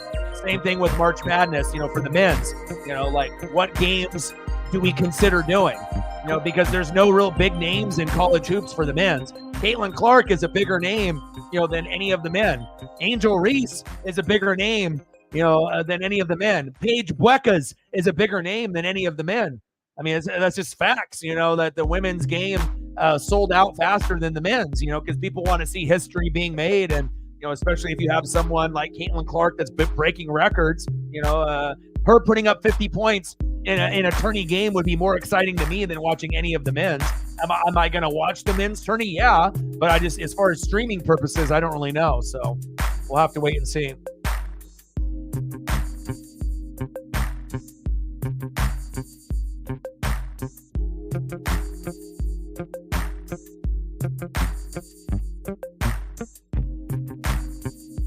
June in the building. What's good? 50-50. Could go either way, June, but I'm leaning towards Vegas at home. And they lost the first matchup 5-4, so they have revenge on their mind. So I would assume that as long as Kucherov doesn't go crazy in the third period, I think Vegas has got it. But that's a big what if. We'll wait and see.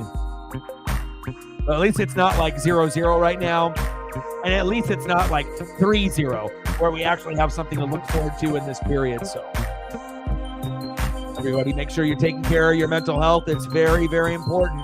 Make sure you're going down the boxes and checking off all of those things, listening to music, going for walks, checking your diet, and making a little modifications to it. Like I said, no one is going to look out for you besides you. If you are going through the ups and downs, a lot of the mods and goats on the channel, including myself, have gone through depression and anxiety, not just because of, COVID, but even before that. So make sure that you're doing your proper due diligence to take care of you. It's very important. The biggest battle that you're going to have every day is with yourself. Big facts. Stamkos is playing, but he hasn't really done a whole lot, which I've been a little surprised. The defense has been very good for Vegas, and that's why, both teams have won Stanley Cups, right? And we know how good Vegas is. But the thing that separates Vegas to me compared to every other team in the NHL is the depth that they have, the size of their defensemen. They go like 8 deep with scoring. Goaltending sometimes can be up and down with their 2 goalies, but I just feel like depth-wise, Vegas has the most depth out of any team in the NHL, and they've had that same kind of depth for the last couple of years. So we'll see on how it goes. But if Stamkos can get going, if we can get Kucherov going, then we'll see. We might end up going into overtime, maybe tied up 3-3. Maybe we'll have a shootout. I don't know. But again, we'll have to wait and see. Let's see what we got. We got what? Martinez, Marchessault, Barbashev, Eichel. And the thing is, the difference I feel with Vegas too is on almost every line that you see, they have 2 or 3 guys out of the 5 that can score. I haven't seen any other team in the NHL where you can go down almost every single line and they have 2 or 3 guys that can score and typically do. A lot of times it's like you'll have your really good line where in other teams, right, you'll have, your all-star player and then a couple good, role players, where you might have 2 or 3 in your first line or your second line. And then once you get to your third and fourth line, it's dog shit. And then you're like, fuck. And then you're fucked at that point. So, it's all about, depth, defensemen, forwards, and also having superstar players and having that guy at the top that can kind of take over. Either Jack Eichel was scoring and assisting, and obviously Kucherov is leading everything statistically for Tampa. You want points, Kucherov. You want goals, Kucherov. You want assists, Kucherov. And anytime you end up seeing a guy that's leading in all 3, that's when you know you have a superstar, and Kucherov is.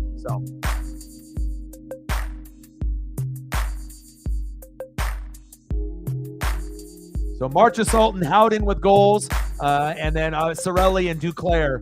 So, and then as far as assists are concerned, Eichel's got one with Marchessault's first goal, and Kucherov's got one with the Duclair goal. So we got the assist that I was looking for, but now I want goals. I'm looking for that Captain Jack Eichel goal. I'm looking for that, Kucherov goal. So we'll see if we end up getting it here in the third period. Cross the fingers that we get goals by both of those guys.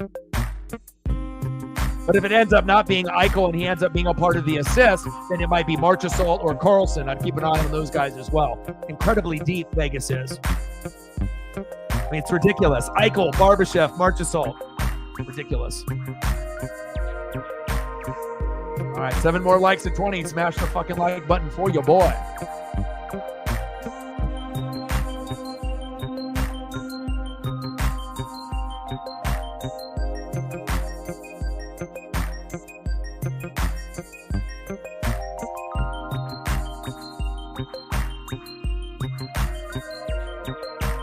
No way. Hey, that's crazy, Matt. Hold on, let me look. That is wild. Hold on.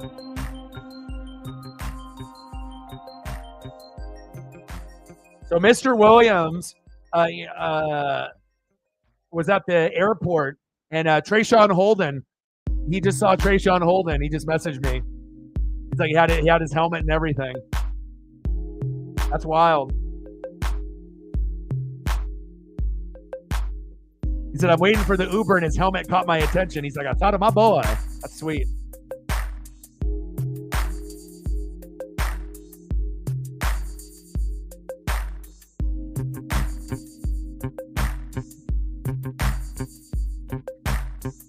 Yeah, let's do that. Let's not have O-Dog be homeless dog, huh?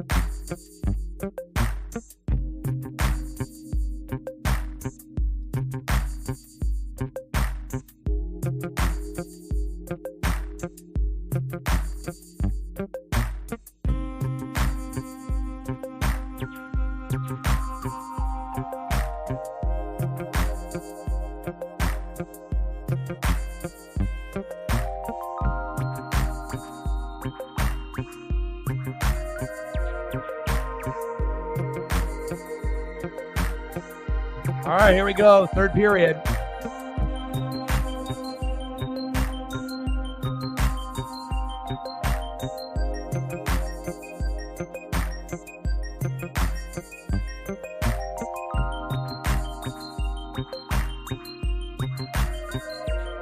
Yeah, we'll have to see what happens with New England and Washington and Minnesota and Raiders. And the Bears, like I said, we'll see where the quarterback carousel ends up going.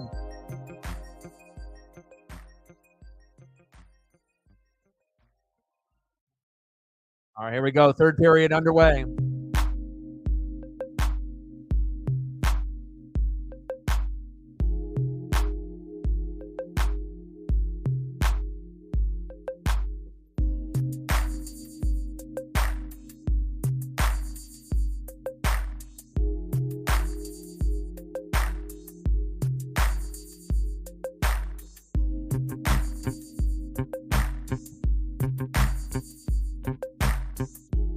Well, he didn't necessarily meet him and have this conversation. He was just right there and he saw him. He said that I don't think he really knew exactly who he was probably right off the bat because he was waiting for a Lyft or an Uber or whatnot. But obviously, once you see the gear and you see the helmet, and if you're in California and you see duck stuff, and whatnot, or you see jerseys or helmets and whatnot.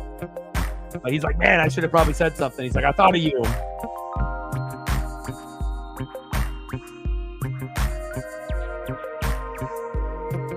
All right, what do we got? McNabb, Stevenson, Theodore, Carrier, Mantha. All right, Kucherov, got to do something.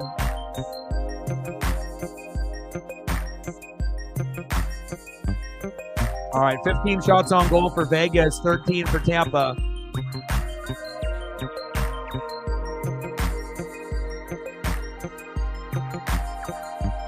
If anyone's betting on this matchup, again, it could literally go either way, but if I was betting, I would lean to Vegas based on what I've been seeing so far in this matchup.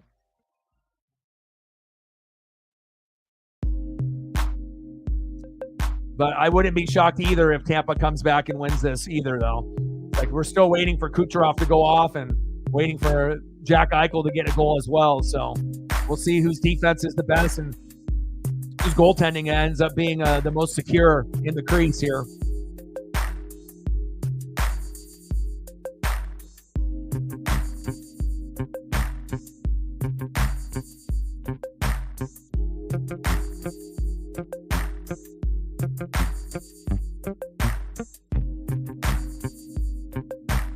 Good save.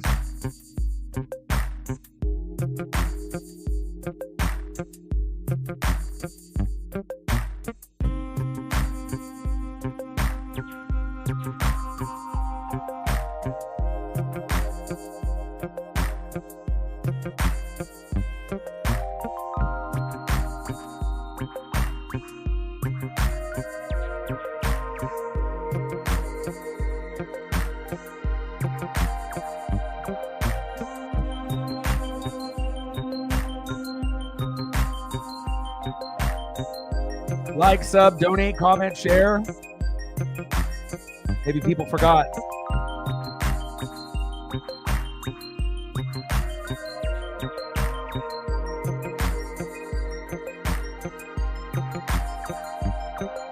Take a quick look at the stats here. 19 shots on goal for the Golden Knights, 13 for Tampa, 30 hits to 21. Vegas got 9 more. Penalty minutes, it's been pretty lean. Pretty disciplined teams here, only 4 penalty minutes each, and Vegas finally has a face-off percentage lead. It was pretty much 50-50 the whole game, 51.7 to 48.3. So face-offs are dead even.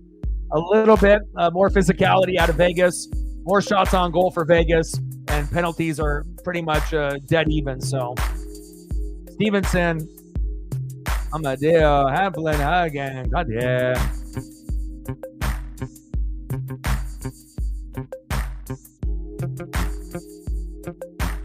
Good to see you.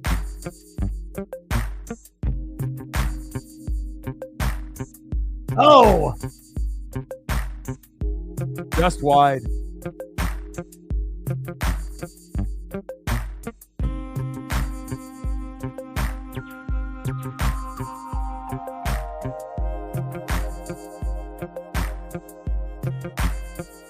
Well, Lightning beat them 5-4 earlier in the year in Tampa.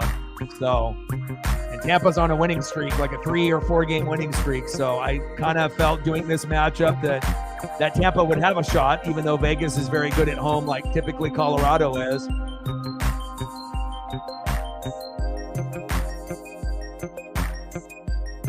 First period, a lot of action. Second period, kind of going through the motions, and then now we're here in the third.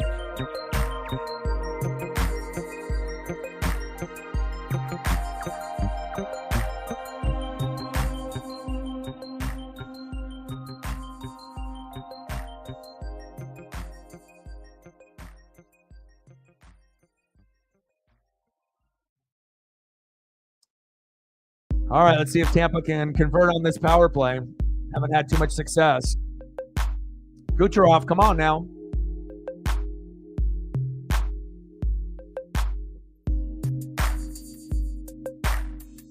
Tampa Bay power play 0 for 2 today.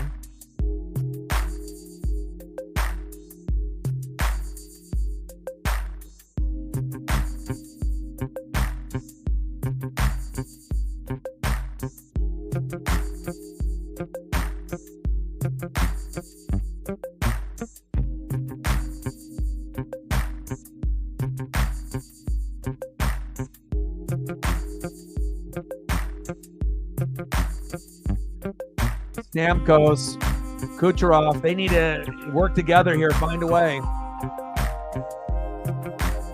The longer that they have ice time together, the better chance they have to win this, or at least keep it competitive and possibly go to overtime. But I'm hoping that we can get at least a goal each from each team, and then maybe we can end up. Oh, there it is.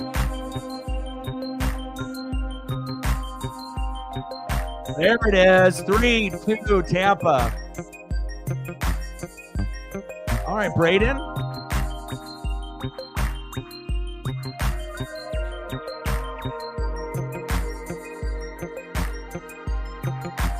Braden Point on the power play, assisted by Nikita Kucherov and Stamkos.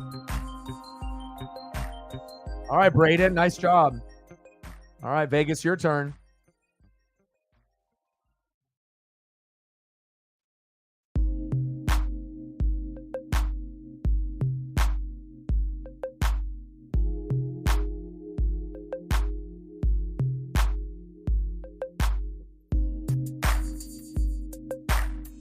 Braden Point, power play, assisted by Nikita Kucherov and Steven Stamkos. 3-2, Tampa.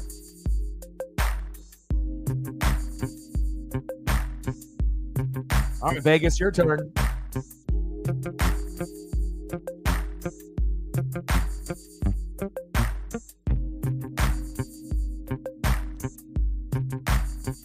Did you watch the trailer of the new Star Wars yet? I was going to send it to you, but I figured you were sleeping. And I figured once you woke up, you would have saw the 2-minute trailer. Of course, you're going to get some people, they're going to talk shit and they're going to hate on it, because it's not like the original movies and whatnot. But, for me, if it's anything Star Wars, I'm going to be interested in it. So that's the only new thing that I saw as far as today.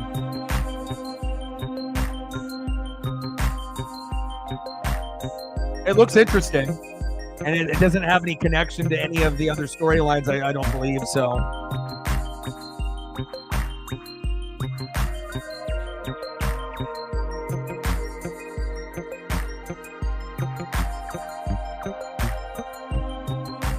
$19 shots on goal for Vegas, 14 for Tampa, 3-2 Lightning. Yeah, like I said, I don't give a shit what anyone else says. Like, if it's Star Wars, I'm all about it. Like, that's really what it comes down to. Like, all the spin-offs are great. It's just a matter of how deep of a fan that you are of Star Wars. I guess, everyone's going to have their favorites. But, if you truly love Star Wars as a hardcore fan, you're really looking forward to anything that comes out, and I haven't really seen anything out of all the spinoffs considered bad. Yeah, there's going to be some that are going to be better than others, but I've enjoyed every single one that I've watched. So,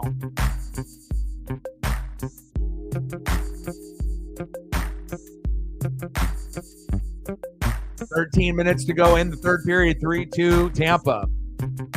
Yeah, that's why I feel like you and me, like, we're going to love it no matter what. We don't give a shit about what anyone else says. I'm going to collect the toy line. I'm going to collect the memorabilia, and I'm going to get excited when that comes out. And plus, it gives me something to look forward to,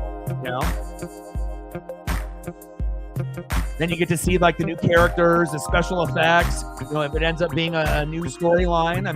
It's like, I don't got Stranger Things to fall back on right now, so I'm looking for stuff to watch, so I'm excited to see where it goes.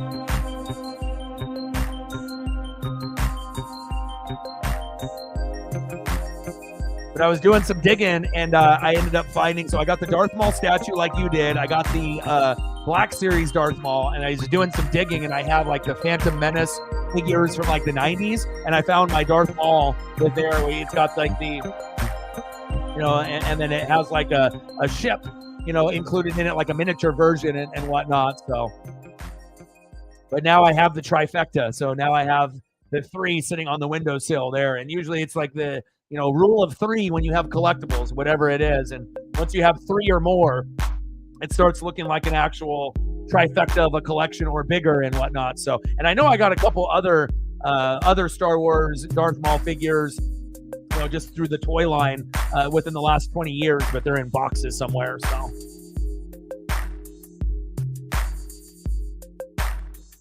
but the last one that there it is, tied up, baby.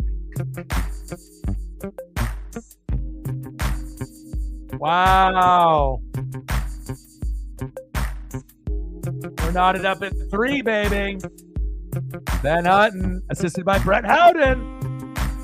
Yeah. There we go. You ask and you shall receive. Yeah. Good game. Nice job, Hutton.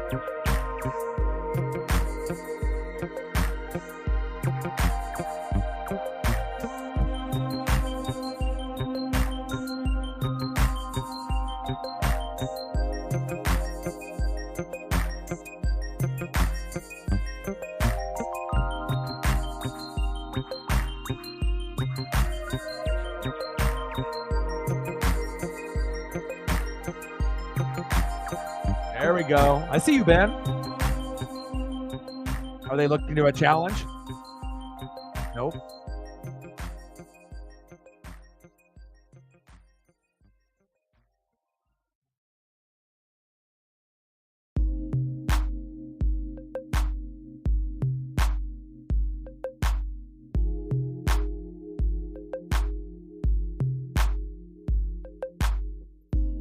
All right, baby. We're knotted up at 3. All right, Ben, I see you.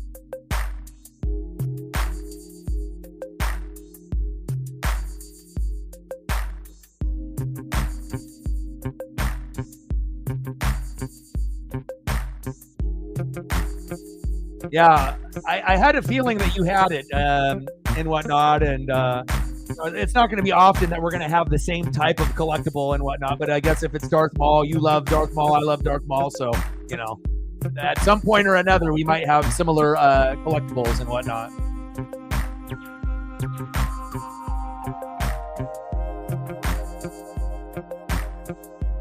Oh, okay. Westworld was great. I loved Westworld. You have to really pay attention in a show like that, but that's my jam. You know, I like shows like that.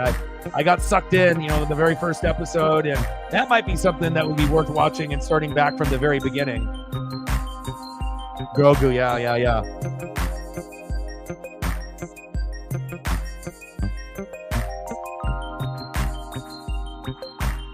Yes. Brilliantly written. The acting in it was superb. It definitely was ahead of its time. And it's like must-see TV. Like as soon as it came on, it's like you're just glued, you know, and you're trying to figure out, okay, who's real and who's not. Like, you know, who's like robot AI and who actually is real, you know, and whatnot. Very good. Girl, man.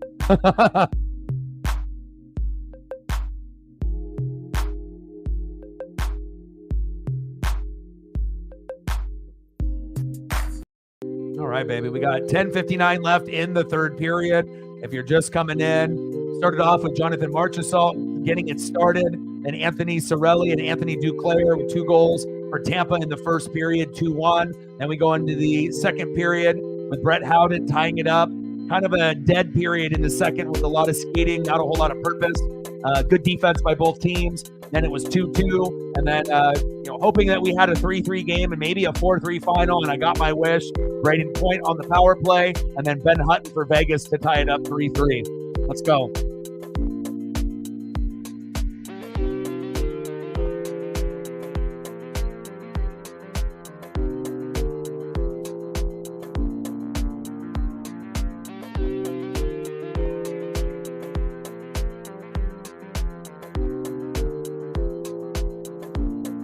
Marchessault, 500 game with Vegas.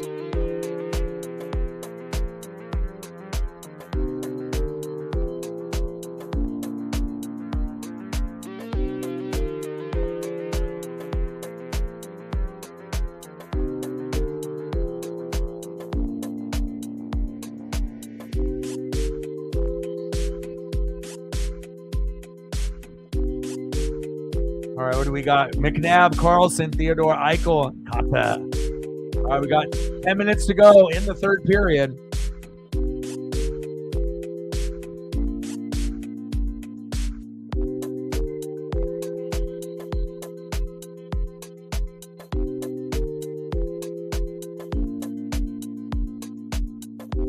Yeah, Western and sci-fi. Who would have thought that those two would be able to merge together and be so incredible, you know?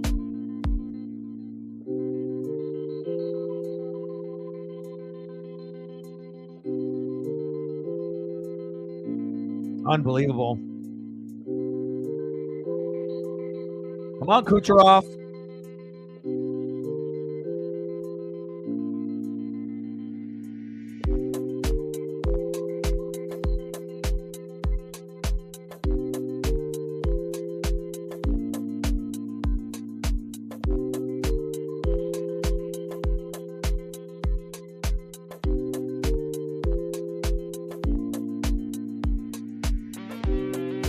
Who?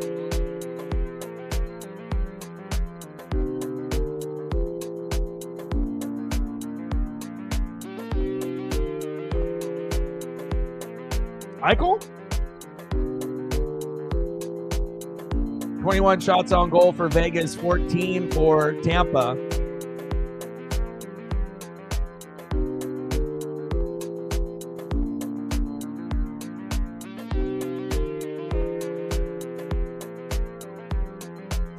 As far as like the Hughes brothers, I know about, with those, but with Eichel, I'm not too familiar if there's multiple brothers or relations there.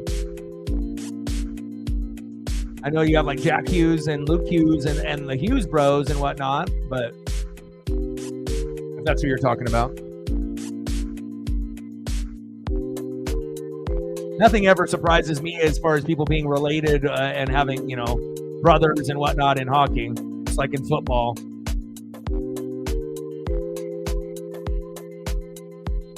.905 left in the third.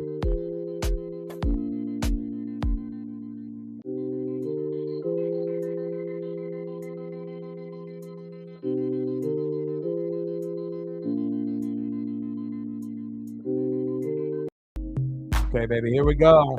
Carlson, Hutton, Barbashev.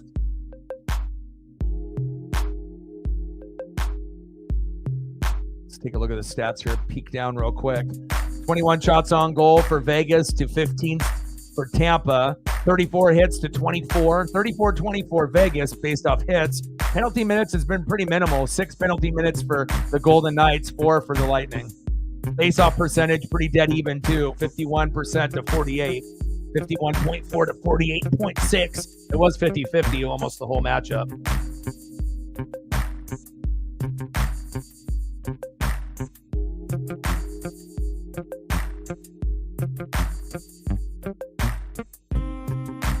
Haig, Howden, Wah, Kolasar, Hennepin.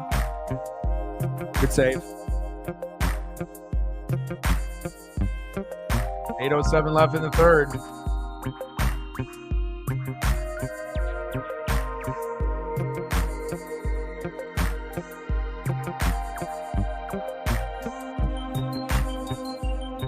Smash the like button if you haven't done it already. We need 5 more to get to 20. 4 more. So if you're in the room right now and you haven't done it, please do. It'll help us, obviously with metrics and analytics.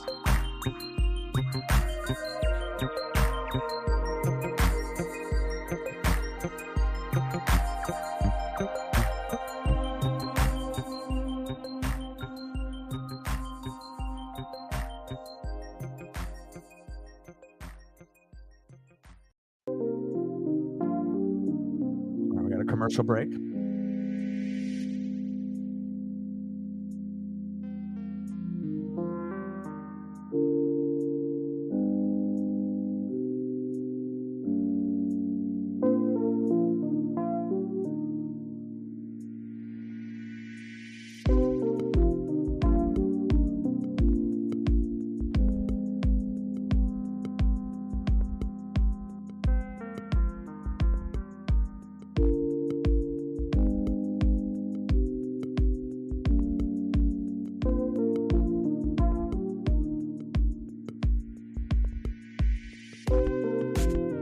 Take care of your mental health, y'all.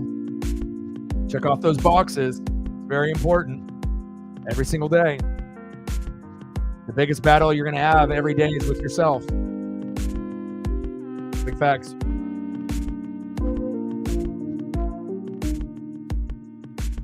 All right, we got 8:07 left to see if we can get one more goal apiece from each team, or if we end up getting amazing defense and we end up hitting overtime, either straight up or with a shootout. We'll find out.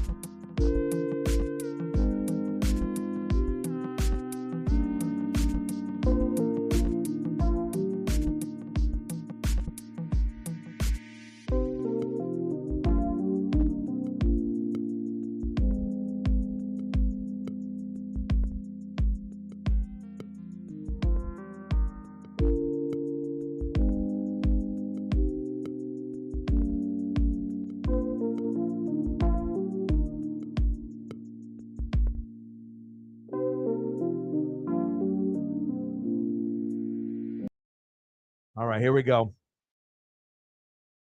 Oh, baby! Tampa, They say we're not fucking around. Wow. You kidding me? 4-3 Lightning. Unbelievable.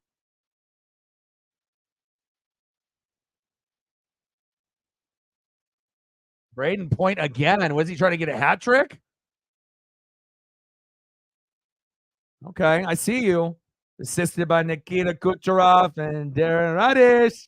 4-3 Lightning. One more goal for the Addy. Wow.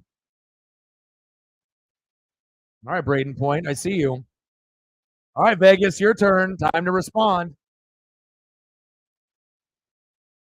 Tamika in the building. What's good? Yeah, I think we can still win. Now you have to pray that you don't give up any more, and then just somebody who steps up for Vegas, whether it be Carlson, Marchessault, Eichel, somebody. And then if you can get it to 4-4 and go to OT, I like Vegas's chances. If they go to OT, but I mean these teams are pretty evenly matched. First matchup was 5-4 in Tampa, and we got a 4-3 game here. Wouldn't surprise me, honestly, either way.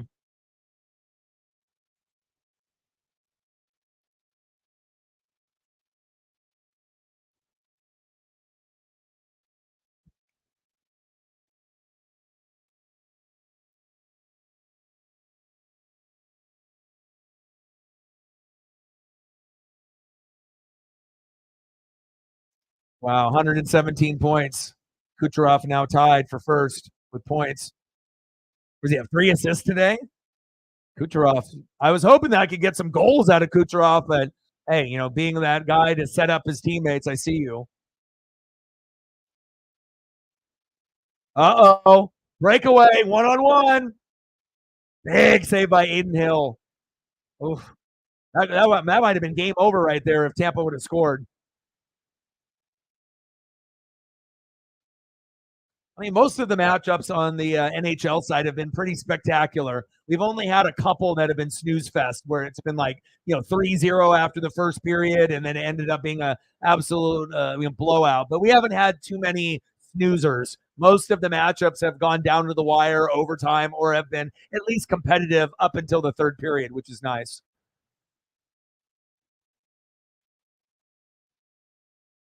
Carlson, Theodore Barbashev, Eichel. Wow, this is a good lineup for them. I like Marchessault, Barbashev, and Eichel in there together, but we'll see. One timer saved. Barbashev coming off the rebound. Vegas feeling a little bit of desperation here. Rister gloved. Nice save.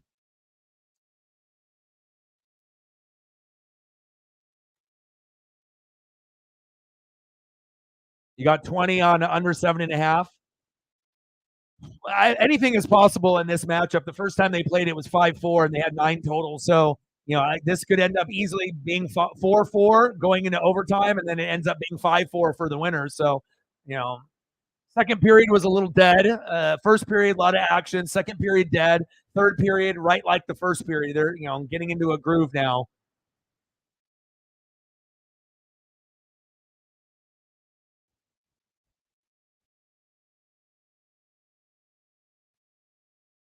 All right. See if Vegas can capitalize on this power play. Nanif and Marchessault Stevenson. Not the best line for the Vegas Golden Knights it's in right now. Oh, big hit.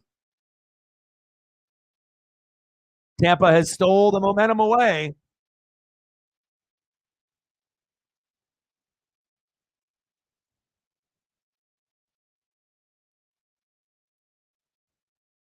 Three shots from Vegas on that power play, but nothing.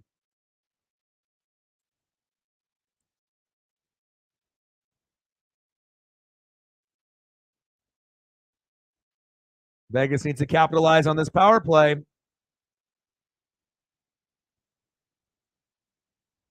Less than 5 minutes to go. 4-3 Tampa.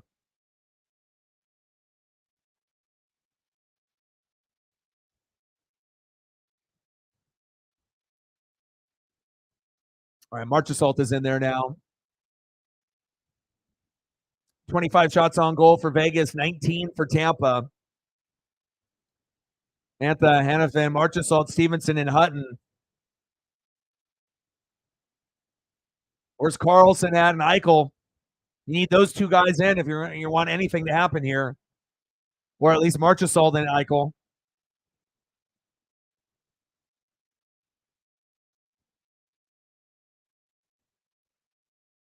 There's Carlson. Carlson could score for Vegas too.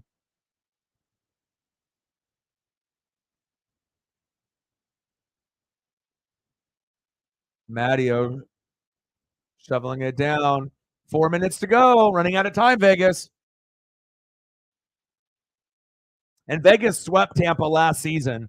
So Tampa's trying to return the favor and do it this season. And this will be the final matchup that these two teams play. And Tampa has been on a win streak, about 3 or 4 game win streak, so they're definitely carrying over that momentum. It's starting to get chippy. Drinking hippies. Drea in the building. Hippies in the building. Now we're going to a commercial break. Who's going to win? Tight matchup.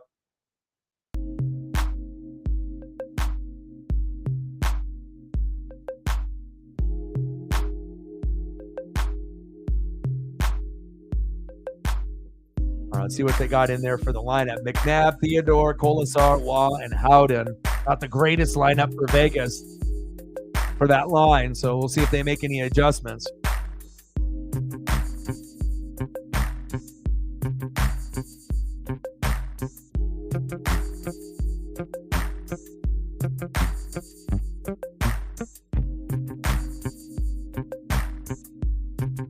And then if I'm the Lightning, Stamkos and Kucherov need to be in here late at the very end, but we'll find out.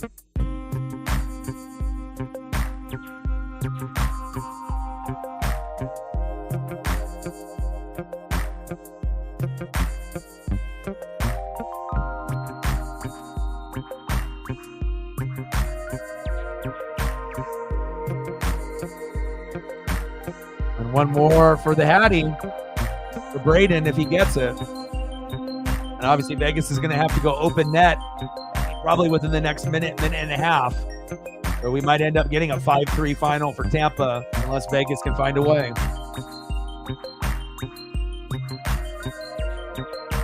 All right, here we go. Last 3:46 left in the third period.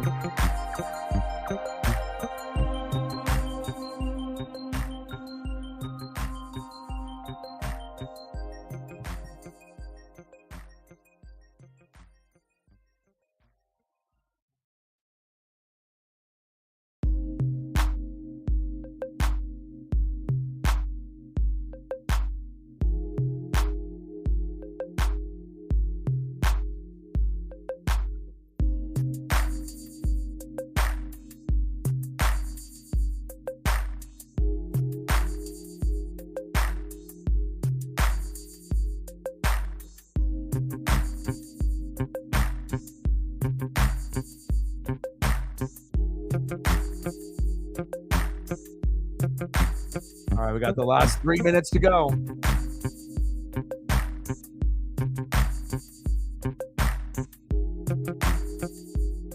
.334 to go. This season, last 5 minutes of the third period, 28 goals. Goals allowed, 27. Not good. Not good. You're giving up way too many goals in the last 5 minutes. Tampa, same thing. 31 goals scored, 31 goals allowed in the final 5. So both teams are, they're giving up way too much late.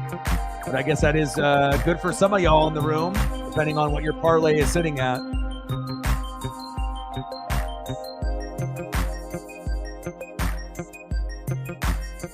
Nice save. 26 shots on goal for Vegas, 19 for Tampa, 34 hits for the Golden Knights, 25 for the Lightning. 6 penalty minutes each, and Vegas Golden Knights on the face-off percentage. It's been pretty even, and obviously that reflects the score. 52.5 for Vegas, 47.5, but for a majority of the first and second period, it was 50-50.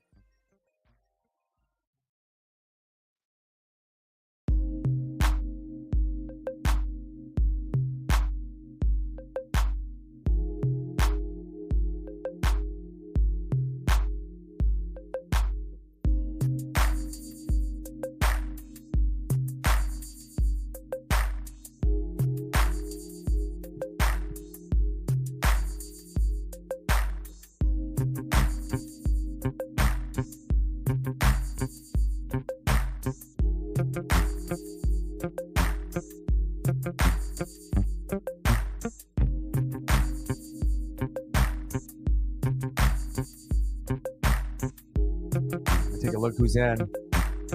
All right, what do we got? Stevenson, Carrier, Antha Hannafin. Vegas needs to have a better line than what they have in there, or they're not going to win or even catch up.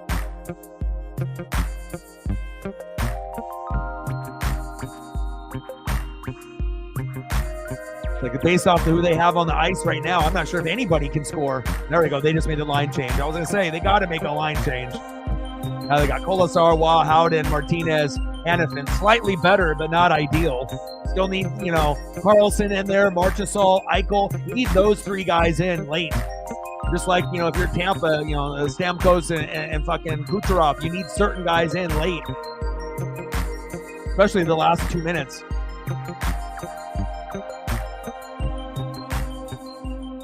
Now it feels like if these lines don't change, Tampa's going to win 4-3.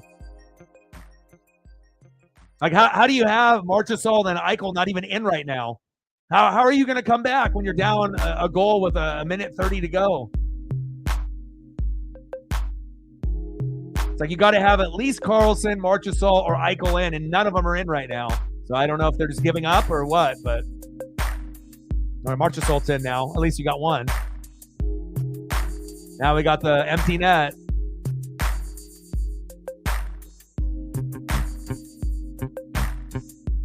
Wow, what a save.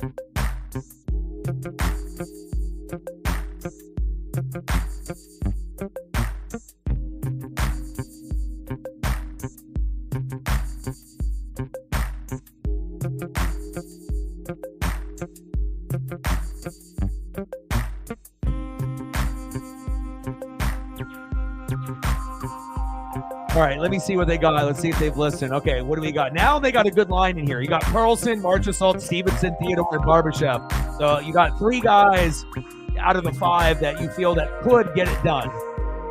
And then obviously you got Kucherov in with Hedman. Who else is in?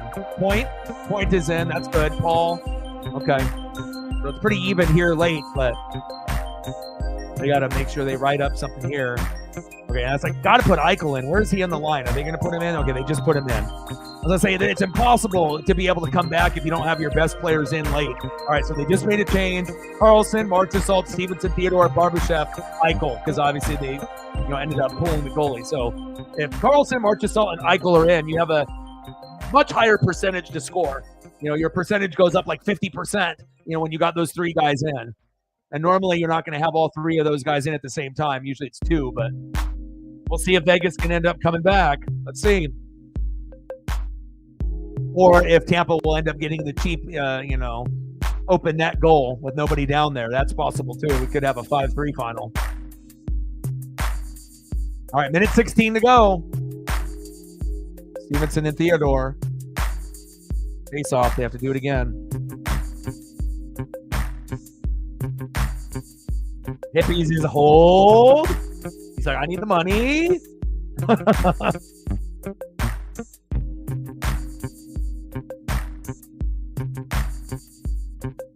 Kucherov, there it is. It's over. 5-3 Tampa. And sometimes that's what happens. Drinking Hippie says no. But anytime you have open net, there's always going to be an opportunity there. And Kucherov's speed can't catch up. Open netter. He's just too skilled at that. That's just a gimme right there. And the Lightning sweep the Vegas Golden Knights in 2024. 5-3 Tampa.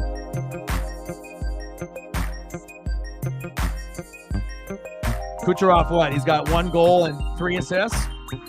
Hell of a game for him today.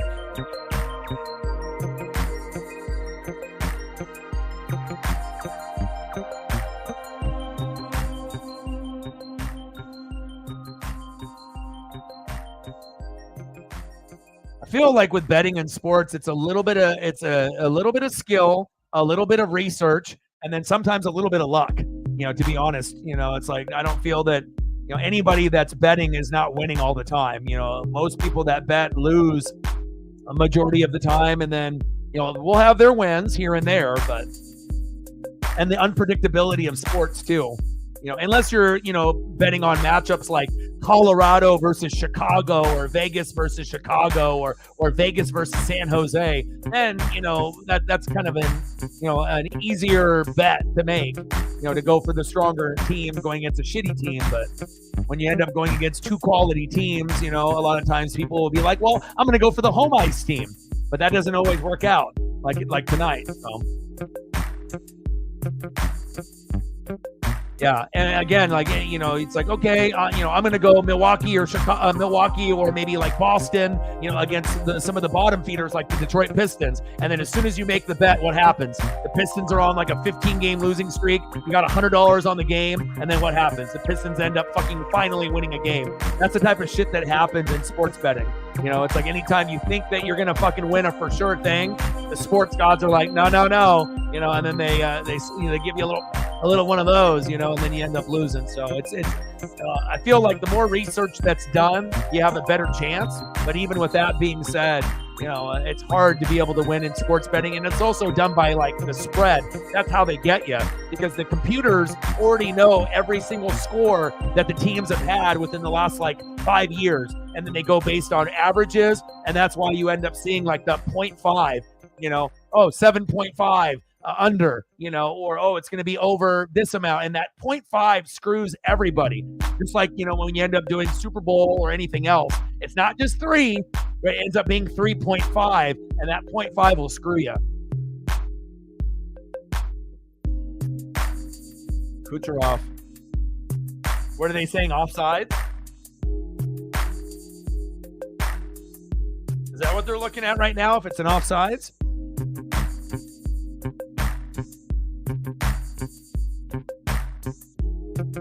But I'm glad Kucherov at least got a goal. I didn't expect him to all of a sudden turn into Magic Johnson tonight with all these assists, or Steve Nash or Jason Kidd, but here we are. I was hoping for a Kucherov goal and an Eichel goal, but I guess I was asking too much. But at least it ended up being a quality matchup.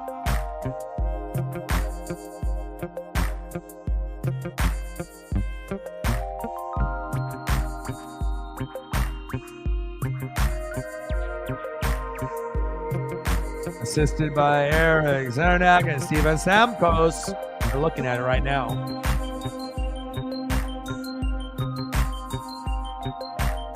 Vegas challenge with 109. They're looking at it right now.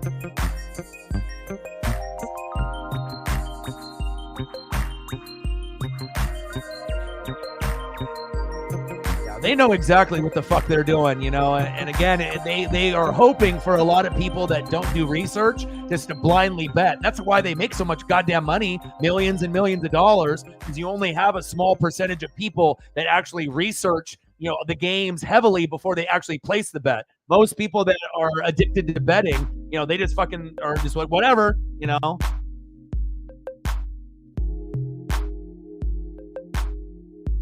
It is a goal. This game is over.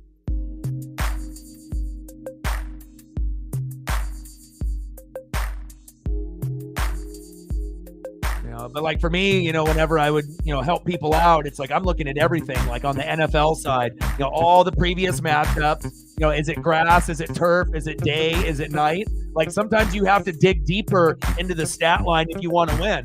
It just can't be, these teams are playing. I think this team, like if you're going to play around with your money like that, you might as well just flush it down the toilet.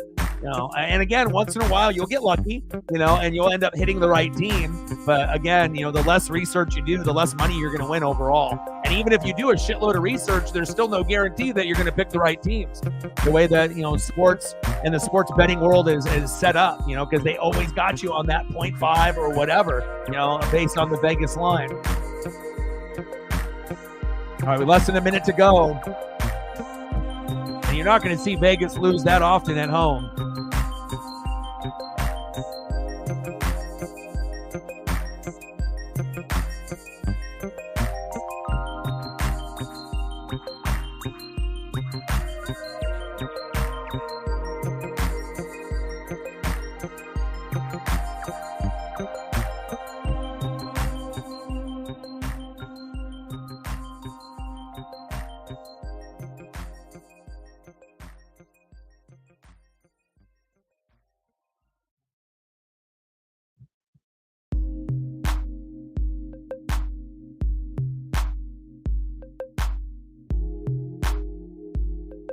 most people don't realize, like, especially with like football, home and away is one thing, and that's a no-brainer. But turf and grass, day and night, that shit matters. And also going back to look at the previous, matchups.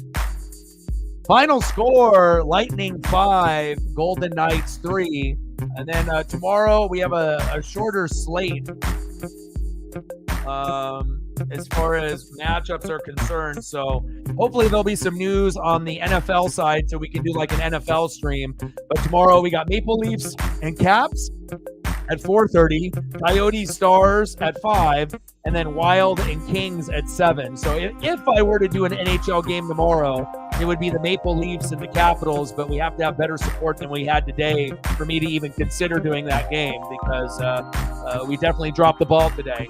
And then on the NBA side, we don't do a whole lot of that, but the Bucks and Celtics are on tomorrow at 4:30 p.m. on ESPN. So that would be something that I would possibly consider. So it'll more than likely be Bucks, Celtics, Maple Leafs, and the Caps, an NFL stream, or we'll take the day off, based on how things went today. So I don't like taking days off. I would rather work every single day, but again, we have to have the proper support for me to be able to do that. Like, subs, donos, and shares, and to grind as much as I am. Unfortunate, when you end up having streams that turn out like this. So final score: Tampa Bay 5, Golden Knights 3. I'll do a post tomorrow letting you guys know what we decide to end up doing, and hopefully we end up having a better day than today. I appreciate everyone that liked and shared and commented. I appreciate you, all the people watching on Twitter/X, as well as YouTube as well. Shout out to Megan and Matt and Judah and Sarah and all the rest. And I got one question for you. Who talk sports like us? Your boy Ryan, Northwest Sports Fanatics. Have a great rest of your Tuesday night, and I'm out. Yikes.